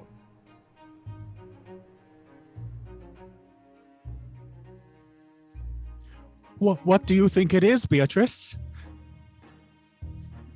Well, does it look like the giant cock that we're looking for? Or is this a different creature? In fact, I need as you to get Reggie- closer to it, Ronald. I do believe that it was not living when it was on top of the tower, so I assume Yes, but not. it moves. It swings around. It swings itself around. The Can I chicken's, use? the chicken's not up here. Archie will say You- from behind you, his voice quivering just a little bit. You know where it is?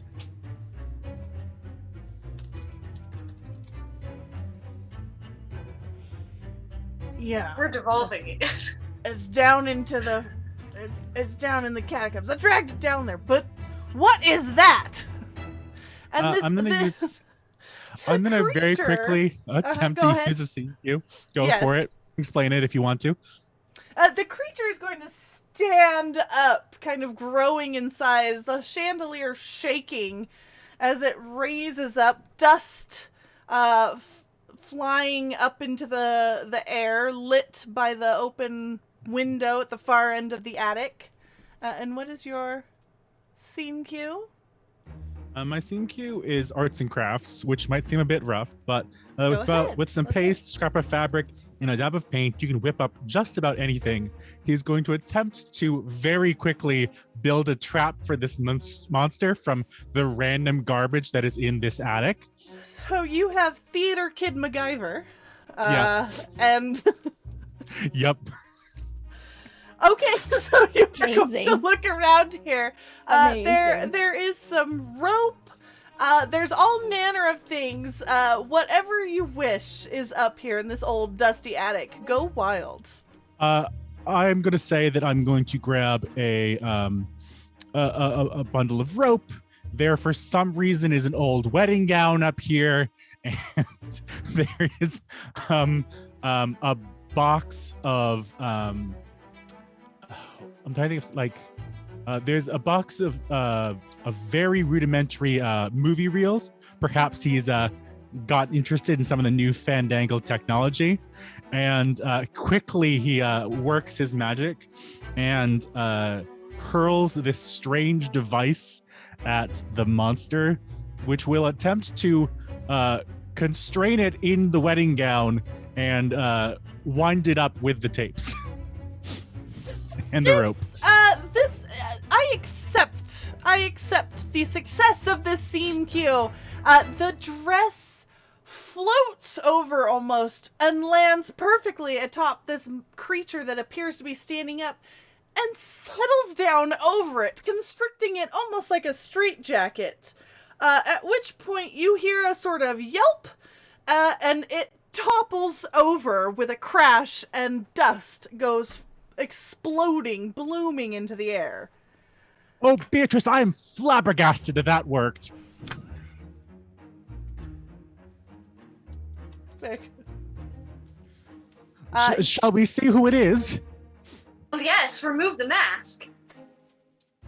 So it actually appears as you climb, like kind of walk closer to this, it is struggling, moving around almost like a giant wedding dress encased caterpillar, trying to inch along the floor, and it looks like it has a thick woolen dusty blanket over it that is now under the wedding dress.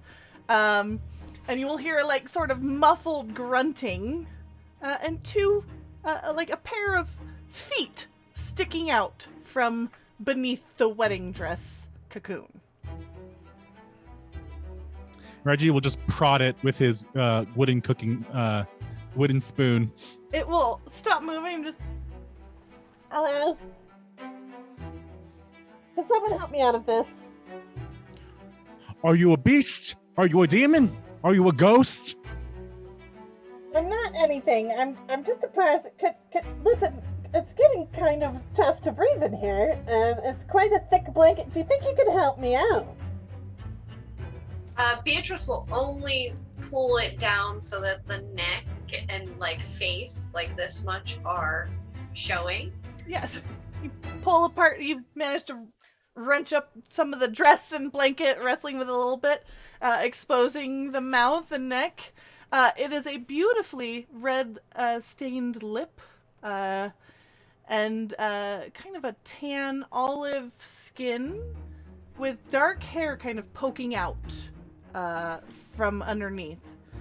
You'll hear, thank you. Is that all you're going to do? I don't, and there's more wriggling. I don't think I can, I don't know what you have on me, but I can't get out of this. Well, we will remove your restraints when we know what your intentions are. What are you doing up here in this attic? There's going to be a bit of hesitation as she seems to sit there and assess her situation and weigh her decisions. And then a moment of where she seems to resign herself. I'm here looking for the stolen chicken. So you're also looking for a giant cock, same one that I believe that our group is. So which group are you with? Because you are too late. We have already found it, I think. I'm Rosabella Dumont, and I'm with the Gumshoe Squad. Oh, that's you. I heard your snacks at your club are terrible. What? No, Can you sorry, help me out of isn't- this or not? I think Richard's going to take you downstairs. It's Reggie, darling. Reggie. Yes. With one quick tug of a rope, suddenly the entire garment just falls apart. Never mind. Just like She kind of stands up with a flourish and dusts herself off. She's wearing what seems like very a high fashion, almost riding outfit. With the pants that kind of bloom out at the sides and the straight cut jacket with the little elbow pads and tall boots. And she'll just kind of straighten herself. Yes, thank you. I got quite tangled up there. now that's what we call a quick change. Now, if you will be amenable to joining us downstairs, we have the rest of our investigation to finish. Your investigation. The I was dust and the here fire. first. Thank you. You were here first, but you did not succeed.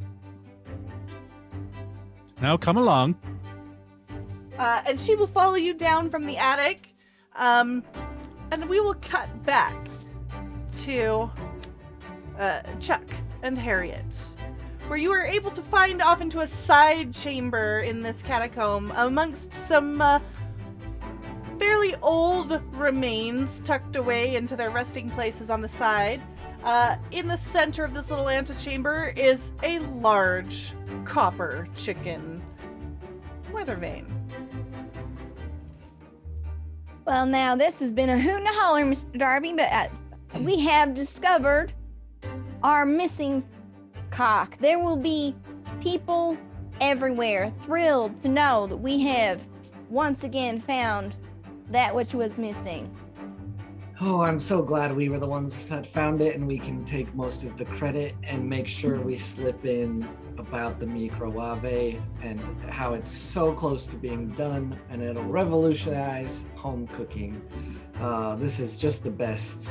Harriet, I knew when I set my eyes on you that you had a mind for entrepreneurship, and you have proven me correct. Well, now hold on there, Mr. Darby.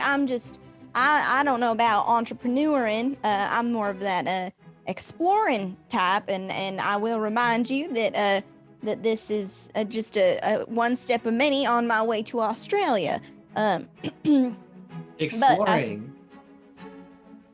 Yes. I do have another idea. Now, flying has been invented, but what if it was faster and we could go around the world in 80 days? Now, Mr. Darby, that is quite the bee you've got in your bonnet there. One hell of an idea, but I reckon I'm assuming you're saying you have to fly up high. That's Yes. not a. You see, there's most traditional planes at this time, they start from the ground and they gain speed and, wind velocity, all of that, and they lift up slowly. See this, it launches you straight into the sky, and then you have engines and they propel you faster through the air. It's much more grand travel. If it were anyone else, Mr. Darby, I'd say you're talking some taradiddles, but knowing you, I reckon that you probably have got an elaborate scheme to make this happen. In the meantime, we do have this chicken.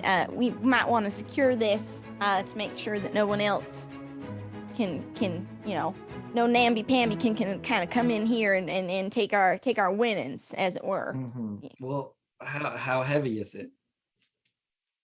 Harriet looks at this massive copper chicken that was like on top of a roof. And Mr. Darby, if you're suggesting we carry this out of here, I'm gonna tell you right now that dog will not hunt, sir. Oh well, I have a great idea. You still have the motor from the installator, don't you? I reckon I do. All right. See, what we do is we attach it to the back of the car. We wind some rope around a spool of some sort, and we tie one end to the chicken, and we just let the motor take all the rope up and drag the copper chicken right up to the back of the car. Director, I would like to use one of my moves. Yes. It's called One Step Ahead. You've developed a sharp mind and a keen eye in the effort to anticipate your employer's needs. When coming up with a plan, you can closely assess it and point out any obvious shortcomings. The director will point out to you any issues with the plan.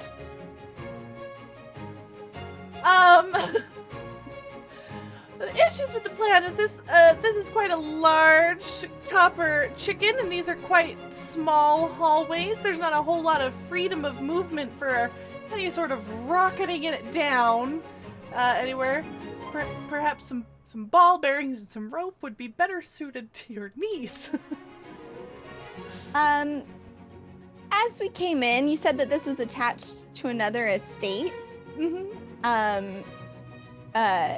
That estate didn't happen to, I don't know, have any horses about, you know, maybe some tack and some various other items that we could use. Absolutely it does. All right. Harriet's gonna, now, Mr. Darby, I reckon that little motor there is fine and all for hauling someone of my size. However, what if we just popped on over to the neighboring estate, perhaps asked to borrow some of their fine horse flesh out there, maybe use them to, I think I saw some Clydesdales even, take some of their Clydesdales and some wagon hitchings, and we can drag this thing right out into the light of day.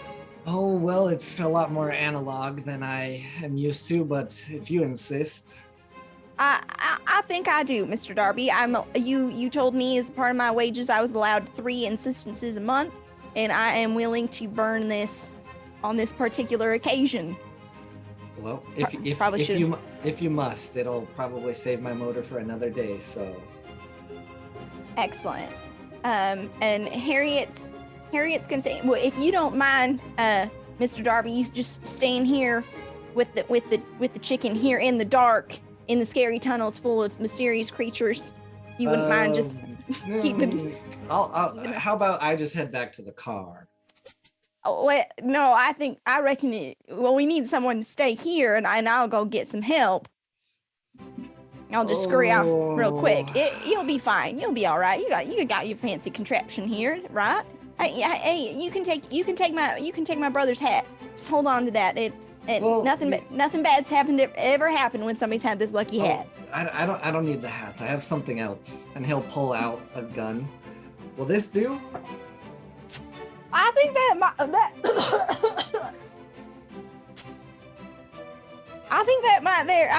might do, Mr. Darby. Just hey, whoa, watch where you're pointing that thing. Just yeah, oh yeah, all right, yep, yeah. You just you stay here, and if anyone tries to come and take this here chicken, you just crawl his hump, all right? All right. Harriet's gonna hurry, please. Turn and run over to the estate, neighboring Archie's, where she saw several Clydesdales, and she's gonna get out there and wipe off some of the dust and cheeks and knock on the door. Yes, and I will say that you are able to present yourself. I have you've a got move it. that I would Okay, like to use. You've got a move. Okay, Miss Nola Craig is going to answer the door. Yes, we're not buying anything today, thank you. And she'll try to close it.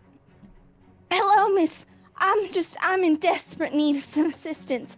You see, I just had something terrible happen to me. I slipped and fell, and I dropped my chicken weather vane down in the catacombs, and I'm just having the hardest time getting it out. And I was just hoping you might lend some of your fun. Oh, your fun. Oh, I'm just so tired. And I'm using my disarming charm. You keenly turn on your charm to make yourself irresistible. Aristocrats in particular take notice of you, as the illicit nature of an affair with you only serves to make you more desirable. Be aware of whom you entangle. It might get messy. Okay, she's going to adjust her robe that she is wearing, and just kind of look around and check. You poor dear. A weather vane, huh? Okay. Oh, it's yes. Well, come in. Of course, I'll send out someone to help with that. You come in and have some tea. that might be mighty fine. Thank you so much. I just to Clydesdale. I did leave one Mr. Darby down there to keep an eye out. We are just acquaintances. No meaningful connection whatsoever. But yes, if you wouldn't mind, I would love to take a seat, perhaps on your fainting couch, and stretch my figure. It's just make yourself awful cramped comfortable. down there. I'll get us something to drink, of course. And Oh, I do believe that would be Olin, delightful. Olin, could you? Yes. It appears we have company that she needs help. She dropped a weather vane down in the catacombs. If you could take the boys out with the horses and get that all up on a cart or something for her. Thank you so much. And then she'll just kind of push them out the door and close the door. And you are going to take one scandal point for being with Miss Nola Craig without a chaperone on this wonderful afternoon in her drawing room with drinks. Yes. As the boys wander off to cart up your dropped weather vane. I don't know what happened. I was just going along minding my own business, and the next thing I know, it was tumbling down that Don't worry about it. She's gonna hand you a scotch. And she drink will up, take it sweetie. and swirl it and say, "Oh, thank you kindly. I reckon you don't happen to have any whiskey, would you? A girl does miss home every once in a while." Drink that up, and I'll get you another one. Oh, I would love to. As she turns to look for the whiskey, Harriet does the into the plant. I sure hope Harriet's not having a good time just drinking while I'm here with all these rats and spiders, as he fires a shot off at a rat. Get away! Get away! You fire off the shot, and you're gonna hear kind of a very large, heavy silence, and then hello? We're trying to come down and get a weather vane. There's Who is it? someone down there. Don't shoot. Well, it depends. Who is it? Name's Olin Willis. I don't know no Olin Willis. Who are you? We're over from Miss Craig's next door. We got some horses. Oh, did Harriet send you? A young miss came. She said she dropped her weather vane. Oh, yes, please. I won't shoot, I promise. We need help. Okay. And you'll hear him turn back to the boys. All right, boys, let's go down. And Olin Willis and the boys will come down and heave to and get this large weather vane up the narrow steps. And onto the horse cart, all strapped up and ready to go. Oh, I'm so glad you're here. You guys have this, right? I can get out of here. Yeah, you want us to drive you somewhere? Yeah. Just well, come park over here in next to this very fine vehicle. But yeah, it's okay. Yes, it's okay. And he'll flip a coin. Okay. Just right over there. I'll be over there. Okay. And they're gonna climb up onto the cart and just kind of do this thing and get ready to pull it up next to the car and then just sit there waiting for you. Meanwhile, the door opens at the at Nola Craig's estate next door, and she is holding her handkerchief and just, "Come again, dear," as she sees you out. Oh, thank you for a delightful evening. It did ease my my weary soul to have such a fine accompaniment here. Yes, anytime you feel like returning, you can. It was wonderful having you over. I did have a lovely time observing your garden. It was quite nice, and I will be taking my leave. Thank you ever so much for your help, your assistance. I would have been quite lost without you. And Harriet's gonna do the cute little like curtsy and like the hand kiss as she stands up and straightens up. Don't be a stranger. Indeed, ma'am. And she's gonna kind of slosh her way over to Mr. Darby. All right, Mr. Darby, now they get that settled. Drinking on the job again, Harriet. Well, she offered now, Mr. Darby. It would have been right plumb impolite if I had refused, given that she was so accommodating. You know, it just it didn't seem right that I would, not partake of her company. You're always saying I need to work on my eloquence and elegance. You know what I mean? Of course, but just make sure you don't operate any of the heavy equipment for the next couple hours. I'll be all right. I'll be quite fine.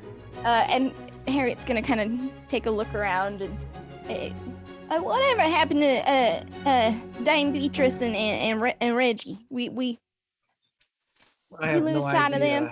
They went They've into gone. the house. As you say this, you will see Beatrice and Reggie exit the front door with a woman behind them walking out of the house. And there's kind of a grumpy, crotchety kind of slam of the door behind them as Archie latches it shut and goes back to whatever he was doing.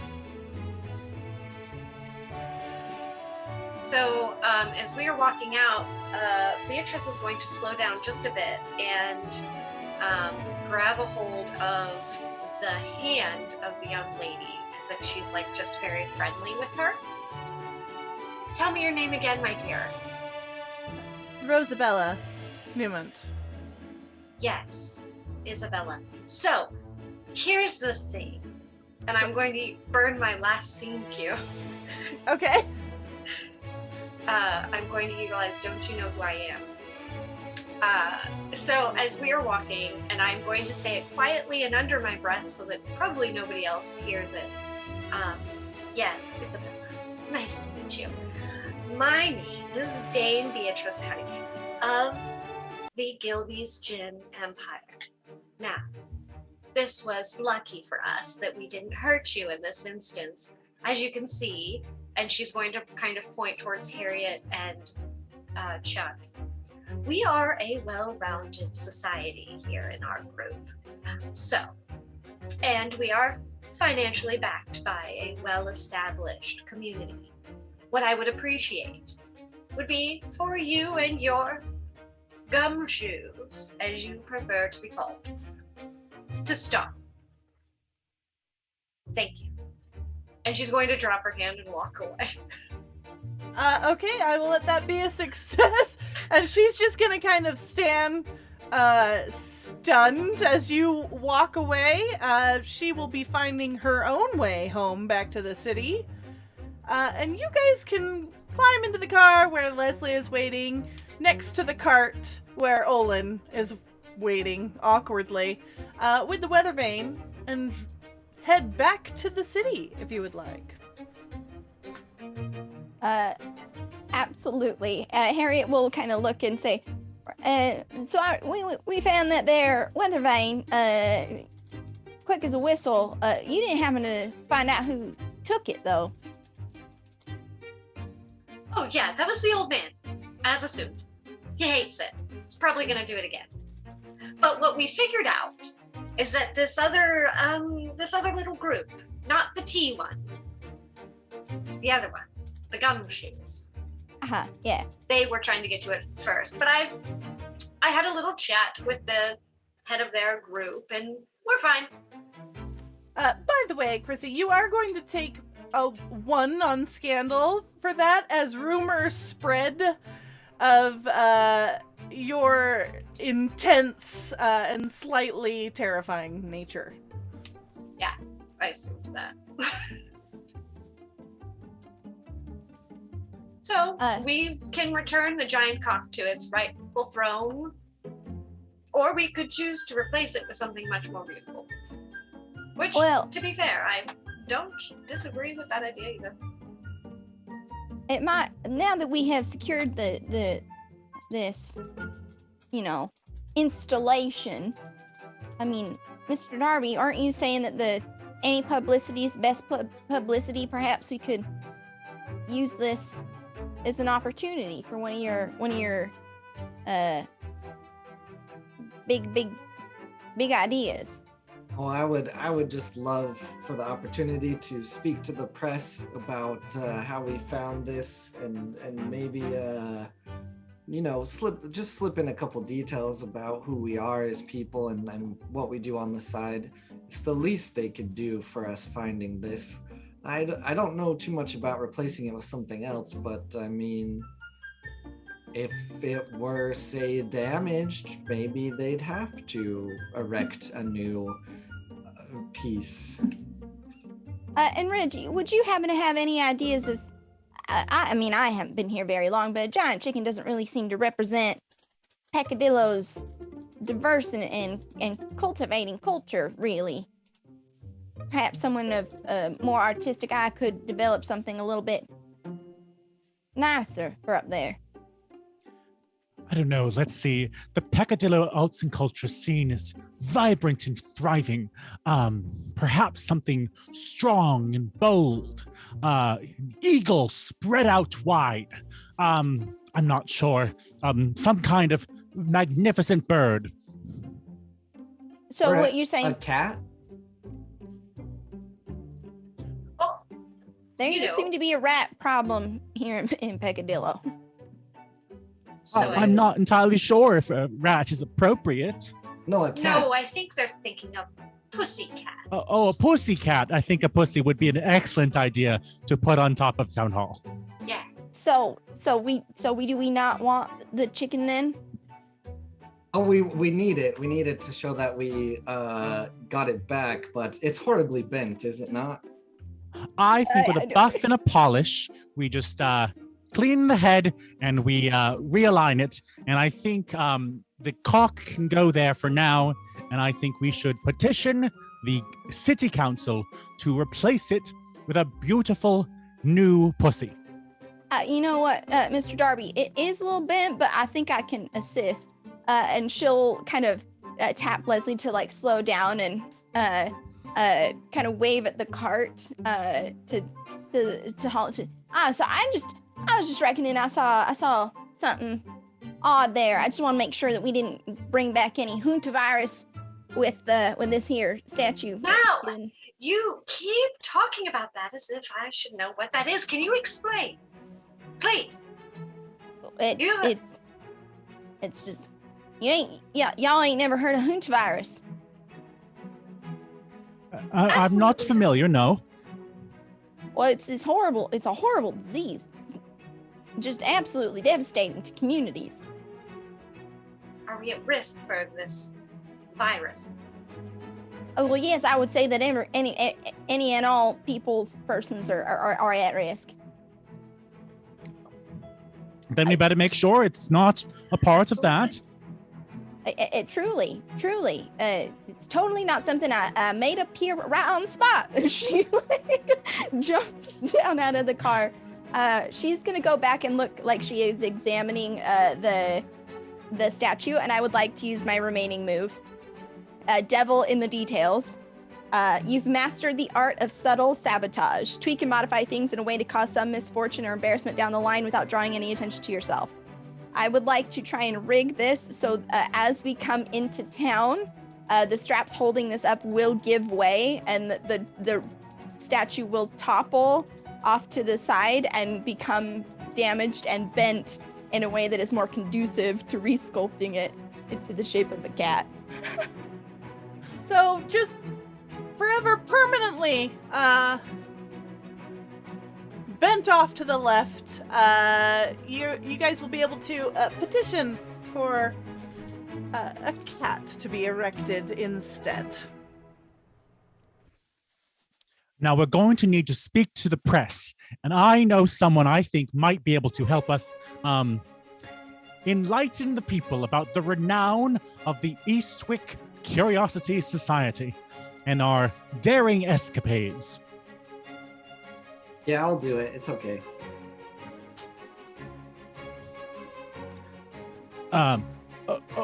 Okay, Chuck. I'm gonna go speak to Kent Darrington and see if we can get an interview with the Peccadillo Inquirer. Yes, you can do that. You can go find him at the Peccadillo Inquirer. You will. The office will be answered by Miley Windsor, who runs the paper, and she will direct you back to Kent's little desk. Is Kent like a small-time reporter or some kind of assistant? Very much so. For a local society, like Yeah. a social rag for Yes. Peccadillo. Love it. He's gonna attempt to persuade him with the glorious story that he will greatly exaggerate. He's using a scene cue called Muse. There's an alluring quality about you that draws people in and keeps them entranced. If you play into this, you can charm just about anyone who shows an interest. Be warned, they're likely to become hopelessly enamored with you. And I'm hoping that Kent, through his connections at the Inquirer, could get the Curiosity Society on the front page of the Inquirer and any other local papers that he might know about or friends he might have. Yes.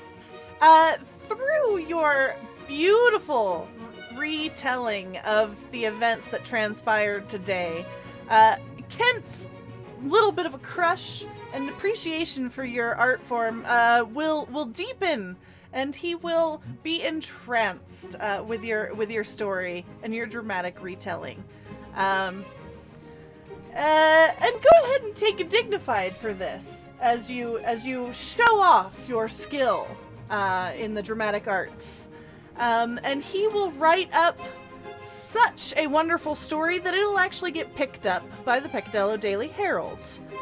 Ooh. Thereby making it in the official newspaper instead of the Gumshoe Squad. I love it. I love it so much. In the story, Chuck is shown as being unbelievably brave, and Harriet is shown as being poised at all times, and Beatrice is shown as being the most articulate and etiquette-filled dame that the gentry has ever heard of.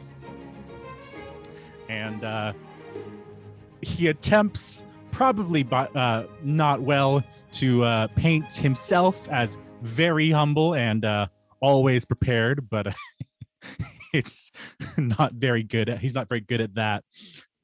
It's an excellent article, and the new logo for the Eastwick Curiosity Society is printed alongside their photos in the paper, and the new pussycat weather vane that they will be erecting. Yeah. Harriet, I believe you had something?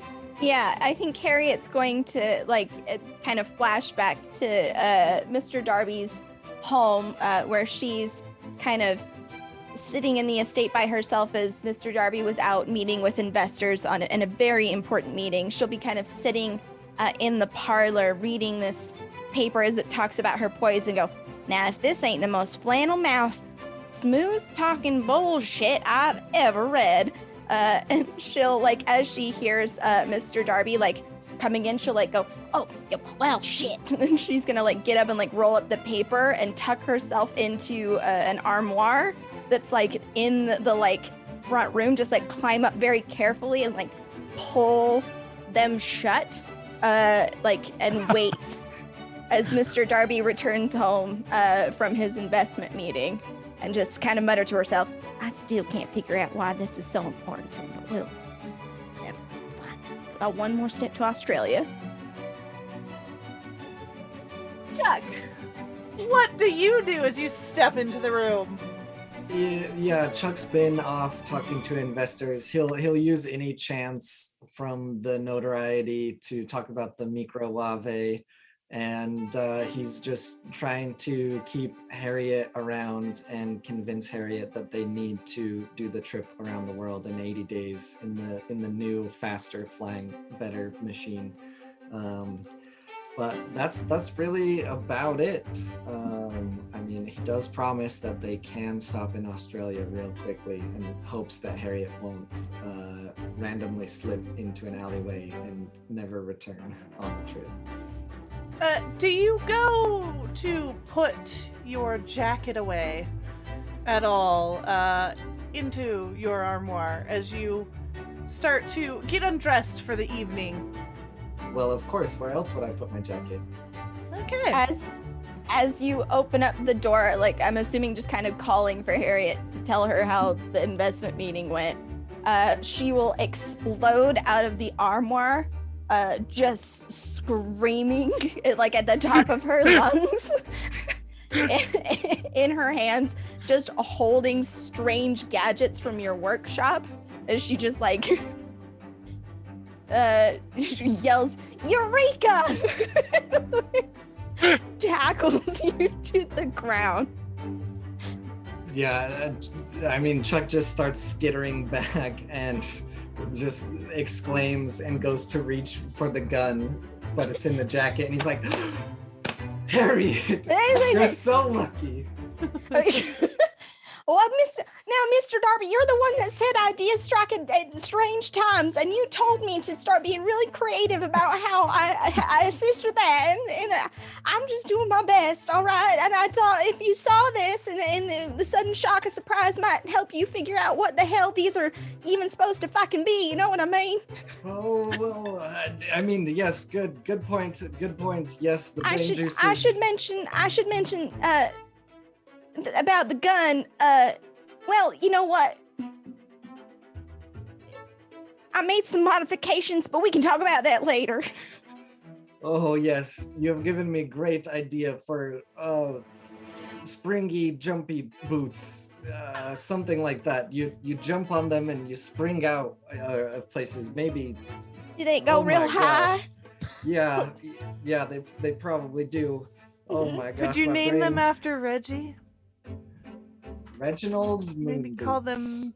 Yeah. Reginald Moon Boots. Thank you for that. Oh my gosh. Chrissy, I believe you had something. My dog's dead. Oh, okay. They're just saying hello in the background. Hello. Hang on. So does Dame Beatrice just have a queen size amount of corgis? Yes. Just a Yeah, those herd are of her. dogs. Those are definitely her Believe this. corgis chasing.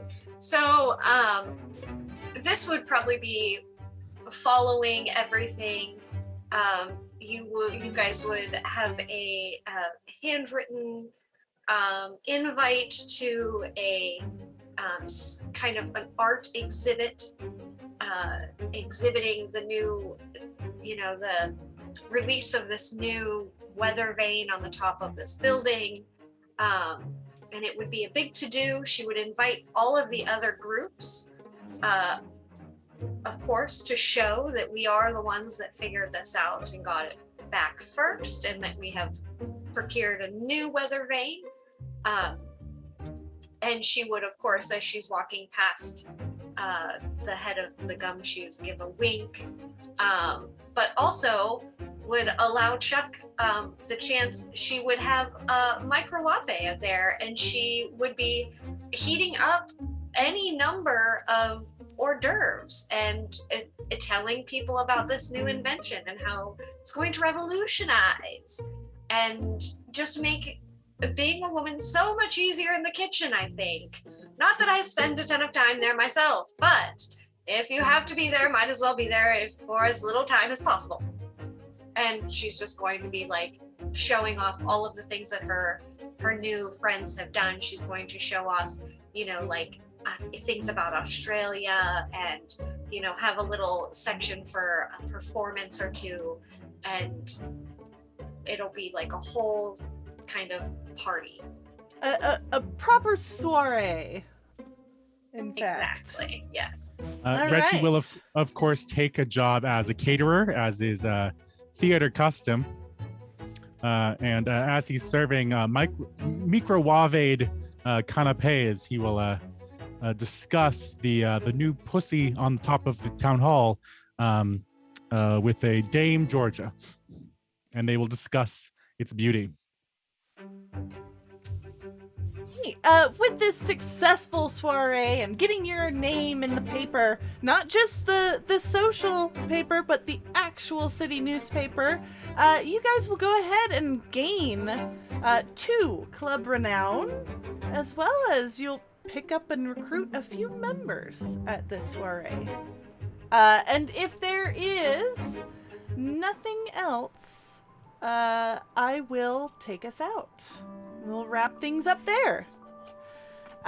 This was a sort of sneak peek showcase of the new comedic collaborative TTRPG Flabbergasted from the Wanderer's Tomb. Tome? Yep. Tome. Listen, spooky month's coming up and I'm in a zone. The Wanderer's Tomb. And it goes live on Kickstarter on September 28th. So go make sure to follow it so that you can back it once it is live. I had a fantastic time running it. If you know me from Harper's, you know I love having a home base and things to do with all that sort of having a club to belong to, a faction and organization. So this was very much my jam. I am Luke Locke, and I was the director today. Special shout out to the Trixie Belden books and Scooby-Doo Where Are You for helping me write my mystery today. I gained inspiration from both of those things. Players, would you like to go around and see yourselves out? Hello, everyone. My name is Korabi. I played Chuck Darby, the entrepreneur, inventor, and creator of the microwave. I sure hope that the good dame does not put any metal in it because it will explode and probably cause fires everywhere. It's a good thing we're past the rolling part. Yes. We have a very, very packed week. Things personally I would like to say, if you like things I do, you can find me at Kohlrabi basically everywhere. I do stream on my own channel as well. The other thing is the Kickstarter is so close to 300 followers, so definitely click that button to get notified, and let's see if we can get to 300.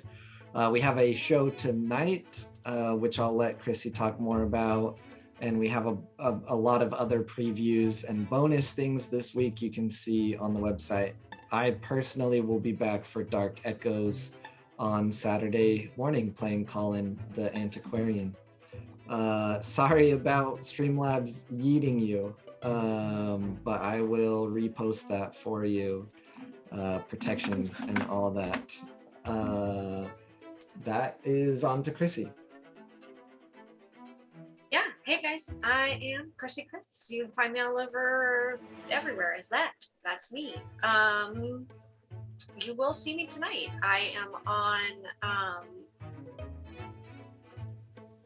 Oathsworn. So I drew a blank on it. I wanted to call it Odyssey Sworn, and I knew that wasn't it. I was like, no, my words are getting backwards. Oathsworn? Oathsworn. Oathsworn. It is going to be a super epic evening. So if you are interested in all things Odyssey and mythology related, come check it out. And then we have a ton of stuff going on. I'm sure someone will link the schedule. I just did. Hey. As for me, yeah, if you join our Discord, you'll see me around. So I think that's all I've got. Thanks. This was a blast. I loved this game. This was a lot of fun. This was a huge fun game. Similar to the huge cock. My name is Proper Nerdy. I'm a TPK staff member, role player, and sometimes game designer. You can check out my world building game played through the people who lived in its history, called Generational, on itch. I'm linking the link to all of the games created by TPKRoleplay members on itch.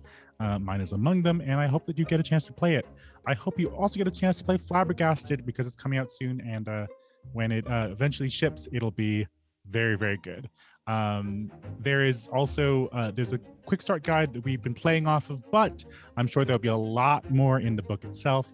So I can't wait to see what the fully expanded version of these rules looks like. Next up, you will see me in probably Harper's at some point. Oh, also Stargate Phoenix is coming up very quickly, and I'm in that with Luca and several others. One show that I'm running is The Zone, which again is a fairly new system that runs entirely online. It is a no prep, and it is a dark, spooky horror for our All Hallows Halloween month. So join me there. I believe last but not least is Sarah.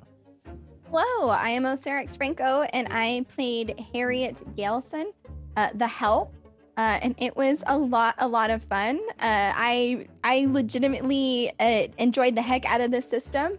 I think the opportunity for hijinks is phenomenal. I definitely will be checking out the Kickstarter and adding the system to my collection. I would love to roll just a silly romp of, this kind. I think it's lighthearted, it's sweet, it's flirty, it's a lot of fun. If you like my face and the words I say sometimes, you can find me on Twitch and Twitter at OsaraXFranco. I've been playing Tales of Arise lately on my Twitch. Has been a lot of fun. I'm in a variety of TTRPG content, both here on TPK Roleplay and over at Nat20. You can find me in Curse of Strahd this Saturday in the morning, and that evening in the final session of the Bard's Refrain, an epilogue as we say goodbye to the story that we told there, GM'd by yours truly. And then next Wednesday, I have Against the Tides over in Nat20, where I play Kelby, Spark Spinner, a foul-mouthed gnome druid who is just an absolute delight to play. And then in the beginning of October on the 4th, I'm running Too Swift, Too Vicious, a Fast and Furious one-shot based on a sequel based on an incredible system written by Keegan, Renegades and Racers, which should be a whole bunch of fun. So definitely come back and check that out. All the amazing spooky content that will be going on in October. And just finally, a huge shout out to Luca. Thank you for running this game. It was so much fun. Fellow players, thank you so much. I loved everything that you guys brought today. You all look phenomenal. And it was so fun. And thank you, chat, for coming and being a part of and joining our society. Yes, probably your comment, Reginald Moon, will come back. I mean, even the start guide has, the quick start guide has a whole campaign suggested layout for each session, as well as player spotlight centric episodes. So we could do it, I'm saying. But again, I'm Luke Luck. Like Chrissy said the other day, she used to describe it, and I'm gonna steal it. You just throw a dart at the TPK schedule, and chances are you'll hit something I'm in. So check the schedule out, watch it, come back, and make sure to follow this Kickstarter and back it once it starts on September 28th. Thank you so much, everyone, for joining us with this, and thank you for tolerating the unintended direction that everything took with our gutter minds and all the innuendo. It was delightful. I don't know what you're talking about. Thank you again, and we will see you all later.